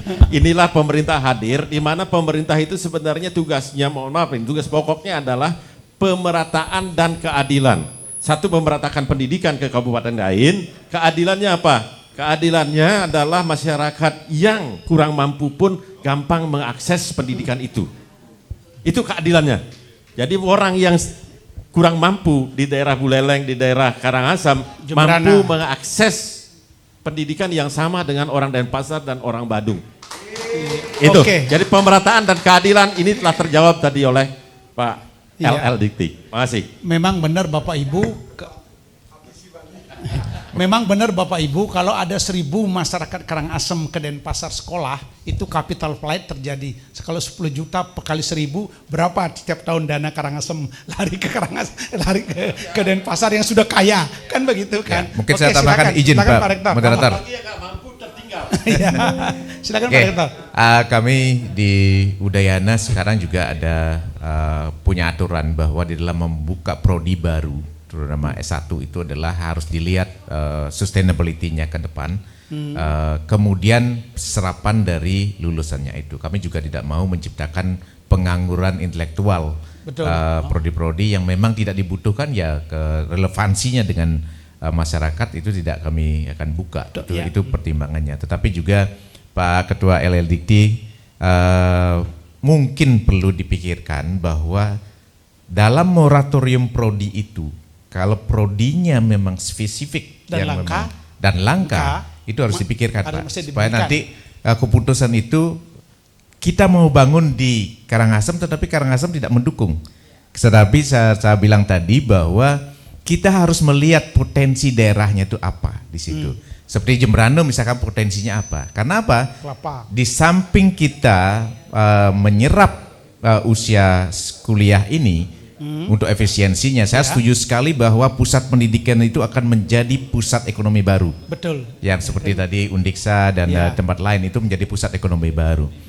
Tapi kita harus melihat juga potensi di daerah itu yang akan kita kembangkan apa. Misalkan ekonomi kreatif ada di sana untuk mendukung pariwisata di Besakih misalkan gitu ya. Kemudian ada logistik barangkali untuk jalur-jalur yang di timur juga sama. Begitu juga untuk yang di Jemberana. Tapi kita lihat potensinya. Saya setuju sekali bahwa moratorium itu dilakukan, tetapi lihat potensi prodi apa yang harus dikembangkan. Ya. Tetapi jangan semua, misalkan prodi teknologi informasi ini sama semua, ilmu komputer di selatan ini pasti Semua akan semua juga, sama. iya. Pak Menteri Makara pasti akan setuju dengan hal itu ya. Iya, Ya Pak Rektor. Oke. Jadi kalau ada prodi yang spesifik yang memang belum ada, itu harus dipikirkan Pak. Iya. Dengan potensinya. Kalau daerahnya tidak bisa mendukung gimana pengembangannya? Berarti tidak mungkin dong, harus keluar ke daerah yang lain, ke Jawa atau ke universitas lain mereka akan membangun. Ini harus dipikirkan dalam menentukan kebijakan itu Pak LL Dikti. Saya kurang setuju dengan hal itu. Oke, Terima kasih. Tetapi artinya- kalau prodi yang sama saya setuju untuk moratorium di tempat-tempat yang sudah sangat padat yang sudah sekali. sangat jenuh Ya. dan sudah sustainability-nya Betul. sudah dipertanyakan. Betul. Kan Ya. begitulah. Betul. Seperti berapa prodi misalnya, mohon maaf, kita boleh sebut hukum, Ya. ekonomi, Betul. akuntansi, administrasi negara, teknologi informasi, ya kan yang begitu itu Setuju. mungkin memang untuk di daerah sini perlu. Tapi kalau Pak Rektor nanti membangun prodi kopi begitu, tentu kita akan berikan ya.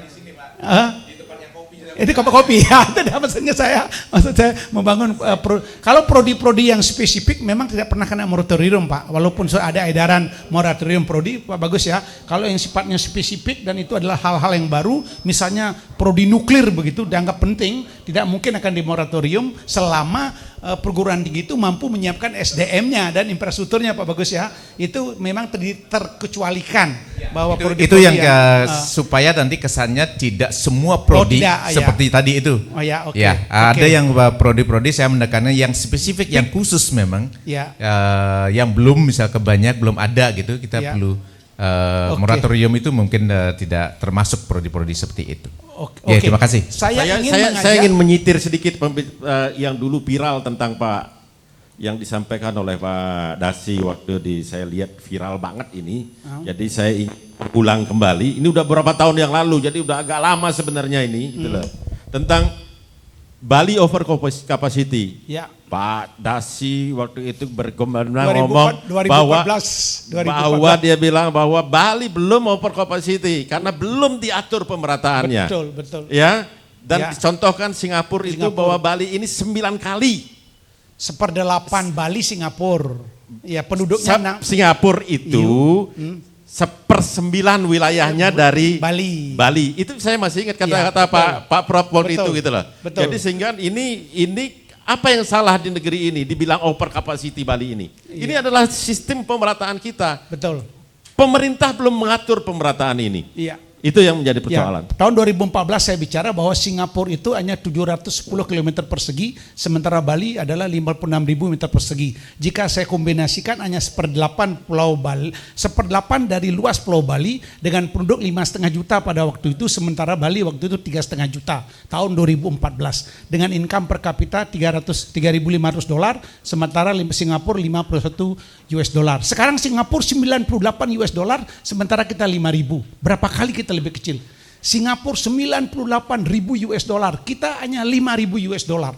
Padahal Singapura tidak punya sumber daya alam, tidak punya air, tidak punya kebun, tidak punya ladang sawah dan lain sebagainya. Penduduknya lebih banyak. Itu artinya kalau boleh kita mengambil antara Singapura dengan Indonesia, memang kita kualitas SDM kita jauh dan tidak ada upaya kita itu. Oleh karena itu dalam konteks itu Pak Rektor semuanya ini, apa boleh enggak? Kita kan sudah punya tugas utama nih bahwa you mencetak sarjana harus berhilir pada job seeker dan job creator. Kalau job seeker mencari pekerjaan, kalau job creator adalah menjadi wirausaha. Apakah tidak memungkinkan semua prodi sekarang itu kita desain untuk mengarah pada dua hal itu? Yaitu tidak peduli seni belajar nari, tapi harus ada jiwa entrepreneur. Karena jangan sampai bule nanti menjualkan kendangnya. Ya kendang bule gini ada pun kendang harga melajah. Ya kan benar kan? Ya jadi jangan sampai seni itu dianggap tidak menjadi entrepreneur. Ya kan bagaimana mengemas seni itu? Ini karena mungkin diisi tidak didominasi pelajaran-pelajaran yang sifatnya juga industri kreatif atau entrepreneur. Jangan dianggap enteng. Padahal kita punya misi adalah job seeker, job creator. Lalu kita fokuskan PNS, PPK, P3K atau kerja formal. Jadi menurut saya ini isi atau Pak Rektor semuanya juga sekarang dan LLDikti bagaimana yang saya maksud kualitas itu adalah bagaimana seluruh prodi harus diwajibkan untuk menambah prodi. Karena begini Bapak Ibu, pengalaman saya ngelola pendidikan vokasi itu jangan hanya entrepreneur mata kuliahnya, tapi bagaimana harus ada permagangan. Kedua juga di samping magang juga ada namanya teaching factory. Banyak kampus kita tidak punya teaching factory. Mohon maaf, sebagai sebuah kampus kecil yang baru hadir, saya sudah punya 6 teaching factory di Labuan Bajo dengan kampus yang Poltek kecil, tapi 6 teaching factory. Dan Astongkaren 5 kali wisuda, semuanya bekerja dan ada yang menjadi wirausaha. Jadi itulah yang kita bangun, Pak Artano juga sama. Karena kalau kita membangun otak manusia saja tanpa kita bangun sebuah relevansi tuntutan market, kualitasnya tidak nyampe. Jadi menurut saya Pak Wakil Bupati, tolong nanti kalau membangun di sana dengan Pak Rektor, jangan membangun kampus saja, bangun juga teaching factory. Sehingga mahasiswa itu habis dari kampus belajar di sana melalui namanya company visit. Saya mengajar sekarang di Labuan Bajo di kafe Bapak Ibu. Di kafetaria saya ngajar, di restoran saya ngajar mahasiswa saya. Saya ajarin bagaimana pelayanan yang baik. Kalau menjelaskan pelayanan, mahasiswanya ngerti padahal tidak tahu kita. Tapi begitu aja di restoran saya ajarin tentang. Di pabrik, bagaimana pabrik air mineral. Kebetulan kami kampus ini punya pabrik air mineral. Kita ajarin dia bagaimana proses produksi. Bagaimana cara menentukan harga pokok produksi. Bagaimana cara menjadi harga pokok penjualan. Bagaimana menjadi harga jual. Jadi dari harga pokok produksi, harga pokok penjualan, dan harga jual itu berbeda. Ini salah satu contoh bahwa tidak gampang ngajarin anak-anak tamat akuntansi. Mohon maaf juga, tamat akuntansi saya suruh tanya apa bedanya harga pokok produksi, harga pokok penjualan, harga jual, tidak tahu loh Pak. Padahal akreditasinya A. Jadi yang bisa menjawab di teaching factory dan di magang. Jadi tidak hanya di atas lapangan saja. Ini sekedar berbagi kita dalam rangka meningkatkan kualitas seperti di Singapura. Pendidikannya itu bahwa anak-anak harus masuk ke dunia industri. Ya, harus masuk ke teaching factory, dia masuk ke dunia kerja, iya kan, sekaligus dunia industri. Jadi itu saya rasa berbagi saya, mudah-mudahan nanti Pak Rektor, karena saya juga menjadi binaan Pak Rektor, jadi Poltek El Bajo Komodos ini binaannya Pak Rektor. Tapi Pak Rektor juga sudah mau datang ke sana, saya undang, mau memberikan lagi apa yang menjadi kita berbagi. Jadi itu saya rasa teman-teman ini ada waktu lagi 15 menit closing statement sekarang semuanya ini bagaimana menyampaikan closing statement masing-masing. Saya berikan waktu 1 menit untuk menutup acara kita ini untuk bisa diambil nanti sebagai kesimpulan dari teman-teman dari Golkar, sehingga apa yang kita bicarakan hari ini, mohon maaf jangan hanya menjadi wacana saja, dan mudah-mudahan Pak Demer bisa membawa atau teman-teman DPR mohon didengarkan apa yang disampaikan oleh Bapak-Bapak ini, bahwa membangun perguruan tinggi di daerah kalau Bapak mau, jangan hanya Bapak mengandalkan dari perguruan tinggi dan yayasan, pemerintah daerah berbagi dong, karena dalam undang-undang ada dinyatakan Bapak perguruan tinggi. Sebentar, begini, di dalam undang-undang tentang undang-undang nomor 12 tahun 2012, undang-undang 12 tentang pendidikan tinggi, pemerintah daerah dapat membantu perguruan tinggi, Bapak Ibu. Memang perguruan tinggi ini urusan pusat, SMA urusan gubernur, SD dan SMP urusan bupati wali kota. Tetapi dalam undang-undang 12 pemerintah daerah, baik gubernur maupun bupati wali kota dapat membantu. Makanya di luar Bali banyak pemda-pemda membantu perguruan tinggi sampai membuatkan gedung. Di Bali ini belum ada. Nah ini contohnya. Jangan salahkan teman-teman yayasan, teman-teman perguruan tinggi ini loh Pak Demer, tolong diperbantukan supaya teman-teman di DPR dari Golkar ini mewacanakan itu. Ayo perguruan tinggi swasta dan negeri kita bantu. Nah sekarang saya tanya, berapa pemda yang sudah memberikan beasiswa kepada anak-anak sekolah? Berapa sudah membangun lab dan lain sebagainya? Kadang-kadang tidak adil juga pemda ini. Nah ini perlu juga kita kritisi Pak ya, tidak adil juga karena tidak menyiapkan ingin. Jadi itu saya rasa sekarang kalau ada audien barangkali dulu ada yang mau bicara tapi singkat saja. Ya singkat ya, 1, 2 oke cukup ya, silakan. Terima kasih, saya singkat saja. Perkenalkan diri, saya Inenga Suryate, Waket 3 Stis Polwira Bakti dari Karangasem Pak, Antige. Ya. Apa yang tadi, mohon maaf Pak, saya tidak sebutkan satu persatu Pak. Ya, saya alumni Lehmanas Pak. Ya, apa yang tadi disampaikan bahwa pendidikan itu adalah merupakan suatu basic Pak. Di dalam rangka untuk ketahanan daerah, untuk menuju ketahanan nasional yang lebih kokoh Pak. Nah oleh karena itu kebetulan saya dari Karangasem, tadi sudah disepakati ada PSDKU, program studi di luar kampus utama. Nah semuanya misalnya nanti ada PDSDKU, kami dari Karangasem tuh ingin Pak usul kepada Pak Wakil Bupati untuk nanti PSDKU apakah boleh diserahkan dimiliki oleh Karangasem dalam satu bentuk universitas nantinya. Ya, yang kedua untuk prodi-prodi yang langka. Nanti saya usulkan ada prodi pariwisata. Mungkin dari UNUD ada pariwisata, kemudian nanti pariwisata tapi memiliki capaian pembelajarannya ke budaya. Ya, budaya. Yang kedua tentang masalah prodi usade Pak. Karena di Karangasem banyak lontar Pak. Balian-balian banyak Pak. Balian ngeleak juga ada. Tapi tiang sing bisa ngeleak Pak. Itu Pak. Tidak bisa ngeleak walaupun saya dari Angan dulu Pak. Banyak orang katanya takut dengan orang Angan dulu. Tapi tidak bisa ngeleak saya. Prodi-prodi usade atau pengobatan tradisional Pak. Sementara ini kan para balian nyokot-nyokot begini Pak. Ya triketuko dan lain sebagainya. Bagaimana kalau kita itu ilmiahkan? Itu satu.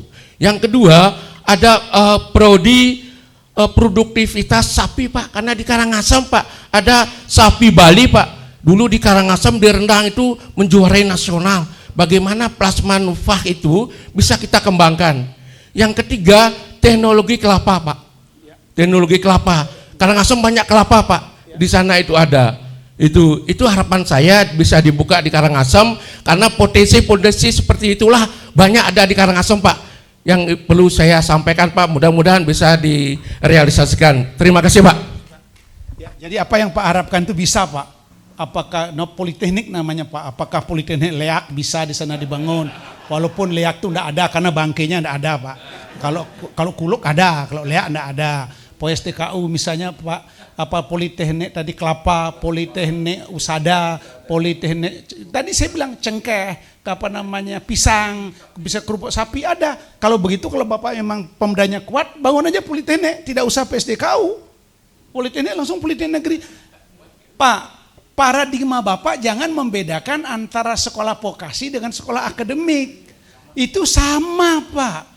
Ini masyarakat aja perlu dikan. Sekolah vokasi itu adalah sekolah yang 70% anunya adalah terapan, 30% teori. Kalau akademik balik 70% teori, 30% praktek. Cuma bedanya gitu. Nanti kalau tamat juga sarjana sains terapan, ini sarjana manajemen. Jadi sama aja sebenarnya, cuma masyarakat aja salahnya. Jadi kalau Pak Bupati mau bangun politeknik, politeknik saja bangun. Ini siapa tadi tanya ya? Oke, silakan. Terima kasih Pak Moderator. Saya langsung saja, saya Pak Agung Dwi Putra, kebetulan wakil rakyat dari Kabupaten Karangasem. Pertama-tama mengucapkan apresiasi sekali terlaksananya forum ini yang luar biasa. Memang kami di Kabupaten Karangasem langsung saja banyak dampak yang terjadi terkait dengan minimnya universitas di Karangasem. Contoh seperti akses pendidikan terbatas itu. Kadang-kadang masyarakat kami yang tamatan SMP, SMA, SMK itu jadinya minim untuk mengikuti kegiatan universitas karena terkait dengan kegiatan biaya tinggi. Yang kedua, beban ekonomi itu yang membuat kesenjangan masyarakat kami sangat-sangat memprihatinkan, karena arus dia apa yang dikatakan oleh Pak Wakil Bupati, arus kos, arus biaya transport ke Denpasar begitu. Yang ketiga, kesenjangan kualitas SDM, jelas itu terkait dengan perkembangan di masyarakat kami dalam terkait perekrutan tenaga kerja, pasti masyarakat kami kalah dengan kabupaten yang lain. Mungkin banyak sekali beberapa hal potensi-potensi yang tidak berkenan juga terkait pengembangan antar wilayah juga kami sangat dirugikan sekali. Untuk itu kami berikan apresiasi, mudah-mudahan dari pihak terkait, universitas semua untuk bisa apa yang memang diinginkan oleh Bapak Gede Sumarjaya-Lingge selaku anggota DPR RI yang nanti untuk memfasilitasi bagaimana di pusat untuk memperjuangkan agar kabupaten-kabupaten yang lain yang memang perlu ditingkatkan untuk melaksanakan universitas biar ada moratorium, itu memang penting sekali. Mungkin itu saja Pak, terima kasih. Pak dan Ibu sekalian, kesulitan kita membangun sekolah politeknik itu pengalaman saya bukan membangun infrastrukturnya, tetapi mencari SDM-nya. Ketika Bapak Ibu mau membangun tentang tentang politeknik Salak, harus mencari tamatan S2 Salak. Ada nggak kira-kira? Kalau mencari kopi, Pak Bagus ya, harus tamatan S2 tentang perkopian. Kalau mencari S2 tentang mencari politeknik S1 atau bahkan sekolah akademik juga sama. Kalau kita membangun misalnya sekolah akademik atau sekolah vokasi tentang pertanian, harus ada juga S2 pertanian, minimal 5. Itu kesulitan pertama. Jadi oleh karena itu maka langkah pertama PSDKU dan sekolah politeknik swasta adalah jawaban yang paling pas untuk saat ini Bapak bangun di Karangasem maupun di tempat lain yang jenjang yang pemerataan pendidikannya masih terbatas. Itu jadinya sudah jelas. PSDKU apa lama-lama bisa menjadi perguruan tinggi negeri, tergantung kepala daerah bupatinya Pak. Ya, benar nggak Pak? Kalau bupatinya mau men-take over dan menyiapkan lahan sesuai dengan peraturan pemerintah, kalau jadi universitas kan minimal 300 hektar Pak. Memangnya bupati 30 hektar. minimal harus sudah 30 hektar, dan itu diserahkan kepada Kementerian Dikti, Pak. Kadang-kadang DPR enggak mau, Pak. Begitu tanah sidang DPR, benar nggak, Pak? Jadi tidak gampang. Jadi begitu Pemda menyerahkan lahan, menjadikan saya membangun perguruan tinggi, lahan 30 hektar milik Pemda, diserahkan, DPR-nya sidang berkali-kali tidak menyetujui. Ya tidak gampang, Pak. Jadi tidak mudah, harus ada dukungan sepenuhnya dari pemerintah daerah. Kalau ada, dalam tempo yang sesingkat-singkatnya Poltek akan segera berdiri, Pak. Saya yakin, Pak. Kalau memang Pak Eratodi pasti merekomendasikan untuk pembangunan Poltek negeri di Karangasem apabila sumber dayanya ada, dukungan pemerintah, karena saya membangun Poltek di Labuan Bajo, diminta dukungan Bupati yang pertama, Pak. Ada nggak dukungan Bupati? Kalau dia ada dukungan Bupati, biar membuih-buih, mendidik ilmu leak, kejang pesuang, sing teke-teke, Pak, izinnya, Pak. Jadi itu masalahnya. Jadi menurut saya, sekali lagi, ngomong SDM yang harus disiapkan sehingga kita tidak hanya berbicara saja, tetapi jalan singkatnya, jadi shortcutnya sudah ada, PSDKU dan membangun sekolah swasta politeknik yang dibutuhkan oleh kekuatan lokal atau potensi lokal. Saya rasa itu dari saya, dan sekarang closing statement masing-masing. Ya. Kasus, oke. Terima kasih. Saya Oko Mantado, Wakil Ketua Golkar Bali. Saya asli Bangli. Ini sebuah kasus ini di Bangli. Kenapa Universitas Sugriwo ada di Bangli? Ini kan ada di sini pusatnya.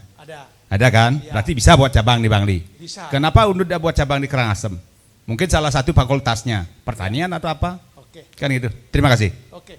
Cabang itu sudah diganti dengan PSDKU, Pak. Artinya sama, Pak. Iya, sama aja, Pak. Cabang itu sama dengan PSDKU, Pak. Sudah diciptakan tadi Undiksa dengan ada di Sesetan itu sama saja, Pak.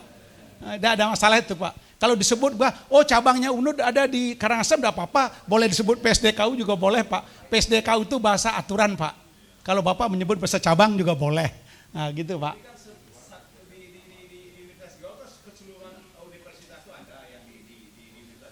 Itu kan tergantung marketnya, Pak.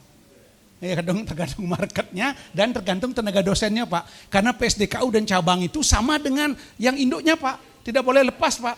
Misalnya saya contohin biar masyarakat tahu, Pak, ya. Kalau memang membangun fakultas ekonomi di sana, Pak, ekonomi manajemen, di sana dosennya juga harus sama, ada perpustakaannya juga ada sama, persis sama dengan di induknya, Pak. Tidak hanya mencokolkan hanya gedung dan ruangan saja. Jadi PSDKU itu persis sama dengan induknya, Pak. Kalau ada lab, Pak. Kalau kedokteran misalnya harus lengkap, ada rumah sakit, ada kedokterannya, ada namanya apa-apanya lengkap, Pak. Tidak boleh tidak, Pak. Jadi PSDKU itu bukan mudah, Pak. Harus sama, makanya perlu dukungan Pemda. Jadi sama, Pak, tidak ada bedanya, Pak, dengan cabang. Ya begitu ya. Jadi kenapa? Saya mau tutup, ini sudah selesai. Nanti saya buka terus ini. Orang saya diberikan kekuasaan sama Pak Demar, boleh saya mutus ini, iya kan?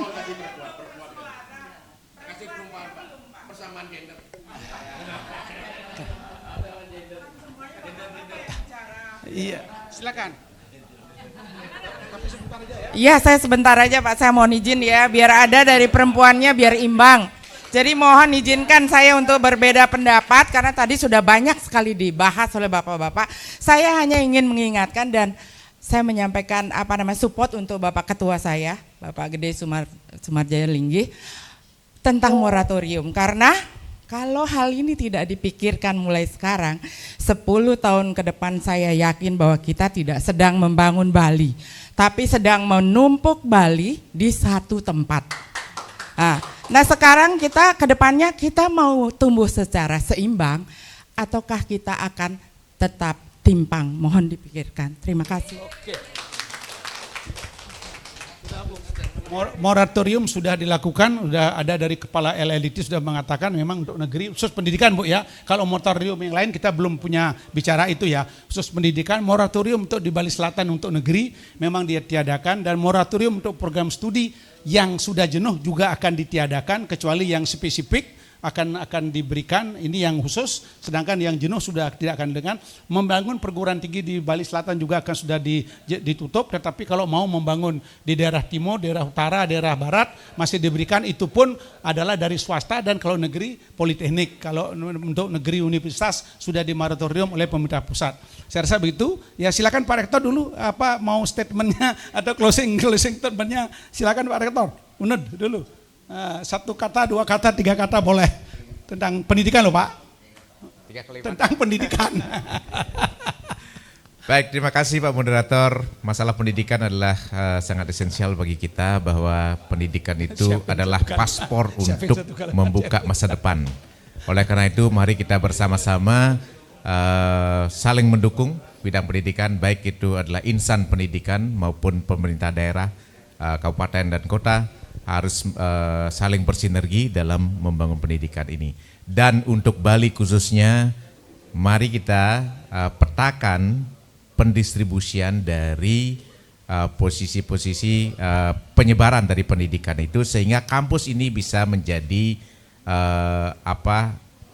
driver ekonomi baru di daerah itu masing-masing. Terima kasih. Makasih. Oke. Prinsipnya kampus menjadi driver dan supporting ekonomi baru. Silakan Pak Rektor.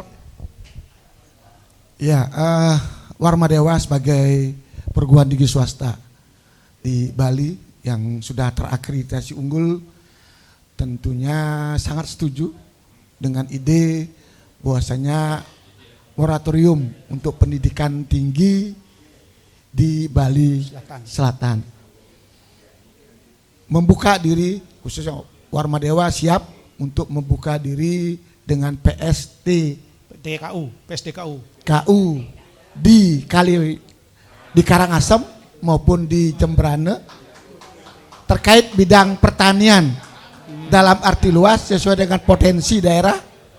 Ya, jadi di Jembrane, Bali kecil dikelilingi oleh laut, potensi pertanian sangat besar. Ya, di Jembrane dan di Karangasem. Namun sekali lagi kita siap untuk mewujudkan PSDKU di dua kabupaten ini, sepanjang tentunya pemerintah daerah memberikan akses.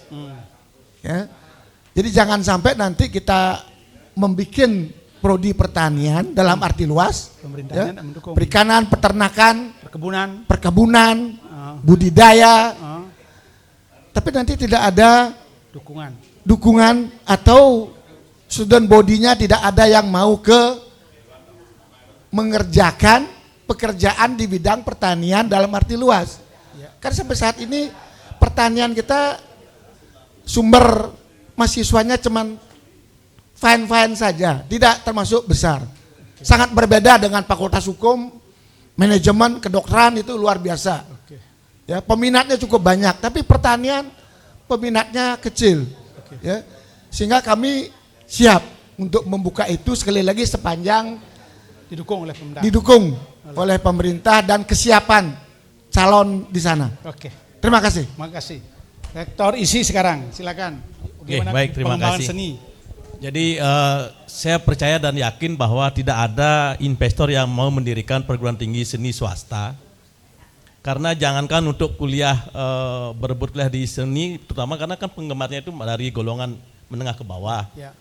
Jadi sangat berat sekali untuk mendirikan perguruan tinggi seni karena membutuhkan lab yang begitu mahal. Namun demikian saya percaya bahwa masyarakat ke depan sekarang dengan adanya peningkatan kualitas, sumber daya juga, kami sudah unggul. Dan salah satu prodi yang paling langka di isi Bali itu adalah prodi pedalangan. Untuk penerimaan mahasiswa UTBK tahun ini sudah menyisakan 2 Pak. Jadi 2 tidak lulus untuk skim yang di SNBP. Jadi kami merasa bangga. Jadi mudah-mudahan ke depan kalau Bapak Ibu ingin tetap menjaga marwah Bali sebagai pusat seni budaya, kita harus bersama-sama ini, terutama kabupaten satu yang lainnya itu bersinergi untuk bisa membangun kampus seni PDKU ya, PSDKU di kabupaten lain. Kami setuju itu. Oke. Siap. Bapak Ibu sekalian, ini ISI juga siap membangun PSDKU di kabupaten kota di seluruh Bali apabila didukung oleh Pemda. Ya, Pak Made sekarang. Ini sekolah entrepreneur ini. Satu kata kuncinya barangkali relevansi, tadi berkali disampaikan Pak LL Dikti gitu ya. Bukan hanya membangun prodi yang relevan yang dibutuhkan, tetapi pendekatan kita secara umum terhadap mahasiswa juga harus kita sesuaikan, Pak. 56% Gen Z ini punya cita-cita untuk jadi entrepreneur, Rob. Nah itu makanya di Primakara kita mengembangkan double track strategy, bagaimana mereka yang ingin berkarir mendapat dan ingin berwirausaha ini kita treatment dengan dengan sama baiknya gitu. 70% daripada lulusan kita sudah bekerja sebelum wisuda, 70%. Iya. Dan 20% di antara lulusan kita, 1 dari 5 lulusan kita itu menjadi entrepreneur. Kesannya kecil, tetapi 20% itu angka yang tinggi. Betul. Ini artinya pola pembinaan kewirausahaan kita itu sudah cukup terbukti. Nah oleh karena itu kami juga menawarkan diri untuk pengembangan entrepreneurship ini yang sangat butuh, karena semakin kesini minat untuk menjadi pengusaha itu makin besar. Ya. Mau di bidang seni, mau di bidang pertanian, mau di bidang teknologi, ujung-ujungnya ada value creation-nya adalah menjadi pengusaha, menjadi entrepreneur. Nah Primakara pasti siap untuk kolaborasi dalam hal itu. Terima kasih. Ya, terima kasih. Jadi Pak Artana, jadi jangan dianggap bisnis hanya ekonomi aja, social entrepreneur, education entrepreneur, ya kan. Bahkan sampah pun sekarang menjadi pusat ekonomi kalau mau benar-benar dikelola. Jadi teman-teman, Pak Artana sudah menyampaikan 1 dari 5 sudah perguruan tinggi mahasiswanya menjadi entrepreneur. Pak LEDT, statement terakhir. Jadi kami menguatkan 3 hal. Yang pertama adalah akses pendidikan, jadi harapannya adalah seluruh daerah di Bali ini mendapatkan akses pendidikan yang sama. Yang kedua adalah relevansi terhadap program studi. Nah ini memang terkait dengan moratorium yang sudah ditetapkan oleh pusat tahun 2026, prodi-prodi yang memang dirasa jenuh itu memang sudah di moratorium. Tetapi kemudian di daerah kami akan memberikan sebuah proses tersendiri mengimplementasi dari moratorium itu, dan betul yang disampaikan oleh Bapak Rektor, apabila ada prodi yang spesifik yang belum pernah ada, itu prosesnya ada, tapi cukup mendapatkan support yang luar biasa dari kampus dengan kesiapan dosennya, dengan pihak mitra siapa saja, terus dengan calon dosen. Nah ini prodi, misal tadi disebut prodi kopi, itu kan memang tidak ada di nomenklatur kita. Jadi kalau memang ternyata Udayana mau ngajukan itu, pasti kita setujui. Hanya saja tadi pasti tidak akan membuka di Jimbaran, pasti bukanya. Jadi moratorium tidak hanya sekedar moratorium berpikir tentang bahwa itu adalah memang jenuh, apalagi tadi nyebut manajemen hukum, rasanya kalau di Bali ini rasanya sudah benar-benar jenuh. Nah itu yang sudah disikapi oleh pemerintah. Tetapi yang tadi poin relevansi, kalau memang Bali Selatan ada prodi, ada kampus yang membuka prodi yang memang tidak relevan, yang tidak akan kita setujui. Dan terakhir yang ketiga, jadi akses pendidikan, relevansi, dan yang terakhir adalah dampak. Jadi kita sudah tahu Dikti Sentek berdampak, harapannya apa?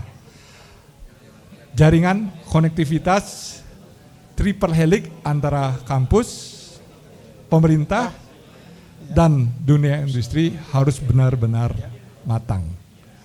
Jadi kampus nanti akan segera, sehingga dari kami, dari saya sendiri menyimpulkan solusi untuk Karangasem adalah pertama PSDKU, yang kedua adalah perubahan bentuk kampus yang sudah ada, yang ketiga adalah mengusulkan politeknik. Demikian yang bisa saya sampaikan. Terima kasih. Terima kasih. Pak Demar ada closing statement? Oke, habis itu baru ditutup oleh Pak Wakil Bupati. Jadi menarik ini diskusinya karena begitu kreatif dan begitu interaktif antara semuanya ini saya lihat, baik itu yang menjadi narasumber ataupun moderator. Saya hanya menekankan saja ketika kembali saya ulang-ulang lagi ini, karena ketika tidak ada moratorium di selatan, maka itu tidak mungkin hanya membangun infrastruktur. Contoh saya dari hotel saya bangun dengan baik, bintang 3, nggak ada isinya karena waktu di moratorium di selatan berisi, tapi begitu hilang moratoriumnya, semua orang pindah ke situ untuk membangun. Itu satu. Yang kedua, kalau seandainya itu moratorium dilakukan, maka yang dari Banyuwangi, yang dari NTT, maka dia akan sekolah di Karangasem juga. Karena apa? Dia mendapatkan hal yang sama dan mendapatkan harga yang lebih murah karena cost-nya lebih murah, living cost-nya lebih murah. Nah, ini, dan tidak hanya moratorium tentang prodi, tapi moratorium tentang jumlah kelas dibatasi. Kalau enggak percuma membatasi prodi, ya, memoratorium prodi ini, tapi tetap kelasnya bertambah, yang ada bertambah, nggak ada artinya moratorium itu. Maka saya minta moratorium dan moratorium penambahan kelas. Oke, terima kasih. Jadi moratorium penambahan kelas sebenarnya sudah ada pembatasnya, yaitu namanya pembagian antara dosen dengan mahasiswa. Ada ukurannya Pak D. Jadi kalau kalau ada ukurannya itu, ya, dan kita batasin saja penambahannya. Sekarang ini sudah ada kelas sekian, cukup sekian. Karena otomatis dia buka di Karangasem, dia buka Karangasem, maka dosennya akan mengajar ke sana. Kalau di negeri sudah dibatasi, tapi kalau swasta jangankan membatasi, kuotanya pun belum terpenuhi sebagian besar. Kalau di swasta pada akhir ini, tapi sehingga kalau memang yang prodi-prodi top memang dibatasi kuotanya, itu di negeri sudah oleh pemerintah Pak ya, sudah dibatasi ya. Sedangkan yang di swasta, mohon maaf, sepengetahuan saya rata-rata ada kekurangan jumlah mahasiswa, lebih banyak dosen, ada lagi prodi lebih banyak dosennya daripada mahasiswanya. Nah, saya rasa ada berapa prodi, mohon maaf Bapak Ibu sekalian, tapi prodi langka belum ada, ya kan itu ya. Oke Pak Wakil, silakan. Terima kasih, ini satu hal yang luar biasa, momentum yang besar buat kami Kabupaten Karangasem.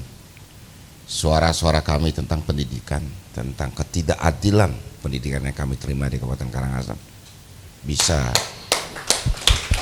bisa kami suarakan di gedung Suara Golkar, Suara Rakyat. Wah, jadi apa yang kami pikirkan di Kabupaten Karangasem, mudah-mudahan ke depan menjadi mukjizat besar dari Tuhan diberikan Kabupaten Karangasem. Hal-hal mengenai teori teknis itu mari kita bicarakan lebih lanjut. Oke. Jadi pemindahan ketidakadilan buat Kabupaten Karangasem sesegera mungkin ada di Kabupaten Karangasem. Jadi yang tadi dibicarakan perekonomian, keleluasaan berkiprah di Bali Selatan, berikanlah hak yang sama untuk Bali Utara, Bali Barat dan Bali Timur. Oke. Jadi kami ingin Bali ini benar-benar menjadi satu Bali yang menyeluruh. Tidak ada ketimpangan, tidak ada lagi yang merasa kita seperti anak tiri. Jadi kami ingin Bali yang benar. Apa yang ada di Bali Selatan mudah-mudahan ada di Bali Utara, Bali Timur dan Bali Selatan. Perjuangan kami di Kabupaten Karangasem bukan hanya untuk Karangasem, tetapi untuk Utara dan Barat. Sehingga harapan kami ke depan tidak hanya mimpi. Mudah-mudahan Ketua DPD Golkar, hal yang terjadi di sini disuarakan di Senayan. Jadi hal diplomasi kami mengutip Ngurah Rai. Hal-hal kebijakan yang lebih penting kami serahkan untuk dibicarakan di Jakarta. Yang lebih mendasar, mari kita diskusi dengan para rektor, hal yang menjadi pemikiran kadang kala itu tidak terjadi di kabupaten, mari kita diskusi, duduk sama rendah, berdiri sama tinggi untuk kepentingan kita semua. Dari kami Kabupaten Karangasem berharap pendidikan itu hadir di seluruh Provinsi Bali. Sekian, terima kasih. Wassalamualaikum warahmatullahi wabarakatuh. Om Santi, Santi, Santi Om.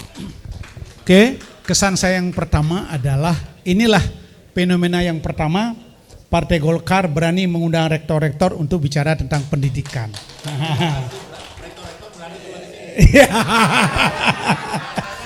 Jadi ada Ada juga kesimpulan yang kedua, reciprocal namanya. Ketika saya katakan inilah pertama Partai Golkar berani mengundang orang-orang terdidik ke sini, ternyata dijawab oleh Ketua DPD Golkar. Ternyata rektor-rektor juga berani datang ke sini. Kesimpulan saya yang kedua, kesimpulan saya yang kedua bahwa apapun persoalan-persoalan pendidikan tinggi khususnya, bahwa para petinggi ini yang hadir, terutama Kepala LLDikti, Rektor UNO, rektor-rektor perguruan tinggi yang memiliki kapasitas dan kapabilitas siap membantu, baik melalui jalur PSDK maupun melalui jalur-jalur yang lain selama dibenarkan oleh undang-undang dan aturan. Tetapi perlu diingat bahwa kami dari pendidikan tinggi tidak bisa berjalan sendiri, tapi harus didukung oleh pemerintah daerah karena memang undang-undang bisa mengamanatkan untuk membantu perguruan tinggi lebih maju. Yang ketiga, Bapak dan Ibu, dapat saya simpulkan bahwa pendidikan itu adalah sekarang menjadi indikator suatu daerah itu maju. Nah, jangan dulu adalah dunia bank, dulu adalah investasi, sekarang justru adalah pendidikan. Karena dengan adanya pendidikan itu adalah menimbulkan berbagai macam dampak atau yang dulu disebut dengan kampus merdeka, belajar merdeka atau belajar merdeka kampus merdeka, sekarang dampaknya ada. Itu terbukti di mana-mana. Singaraja hampir sejak diturunkan kampusnya menjadi statusnya hanya bukan fakultas lagi, ternyata turun tahun 80-an sampai terbentuknya Undiksa. Begitu Undiksa terbentuk, sekarang Singaraja 24 jam hidup, bro. Itu karena apa? Generasi muda dari seluruh Indonesia hadir untuk kuliah di sana. Itu adalah fakta. Dan begitu juga sebagai kampus saya di Labuan Bajo, itu dulunya remote city bener. Remote city bener. Dari harga tanah yang harganya dulu hanya setengah hektar 2,5 miliar, begitu kampus kami ada, yang setengah hektar itu harganya 15 miliar. Dan harga kos juga meningkat terus. Jadi kampus memang benar-benar menjadi super drive ekonomi suatu maju. Jadi dengan demikian maka hari ini terima kasih Pak Demer, terima kasih DPD Golkar, terima kasih teman-teman semua atas keberanian Anda mengundang saya. Atas keberanian Anda mengundang para ahli pendidikan tinggi, karena pada intinya banyak, mohon maaf, politisi yang alergi terhadap kritik dan terhadap perguruan tinggi. Ternyata Gede Sumerjaya Linggih tidak alergi dengan kritik. Dan mohon juga apa yang disampaikan hari ini, kalau punya teman di Komisi 10, bisik-bisik dong, bantu juga perguruan tinggi di Bali kalau ingin memang Anda cinta sama Bali. Terutama membangun Politeknik Negeri dalam tempo yang sesingkat-singkatnya di Kabupaten Karangasem. Terima kasih, sampai jumpa. Mohon maaf jika ada yang salah, tapi saya yakin saya tidak ada yang salah. Karena saya selalu percaya diri. Kalau belum apa-apa sudah mengaku salah, bagaimana mau menjadi pemenang? Karena kalau belum apa-apa sudah mengaku pecundang, maka kita selamanya menjadi pecundang. Saya tidak mau menjadi pecundang. Kita juga harus menjadi pemenang. Termasuk Partai Golkar wajib menjadi pemenang. Terima kasih.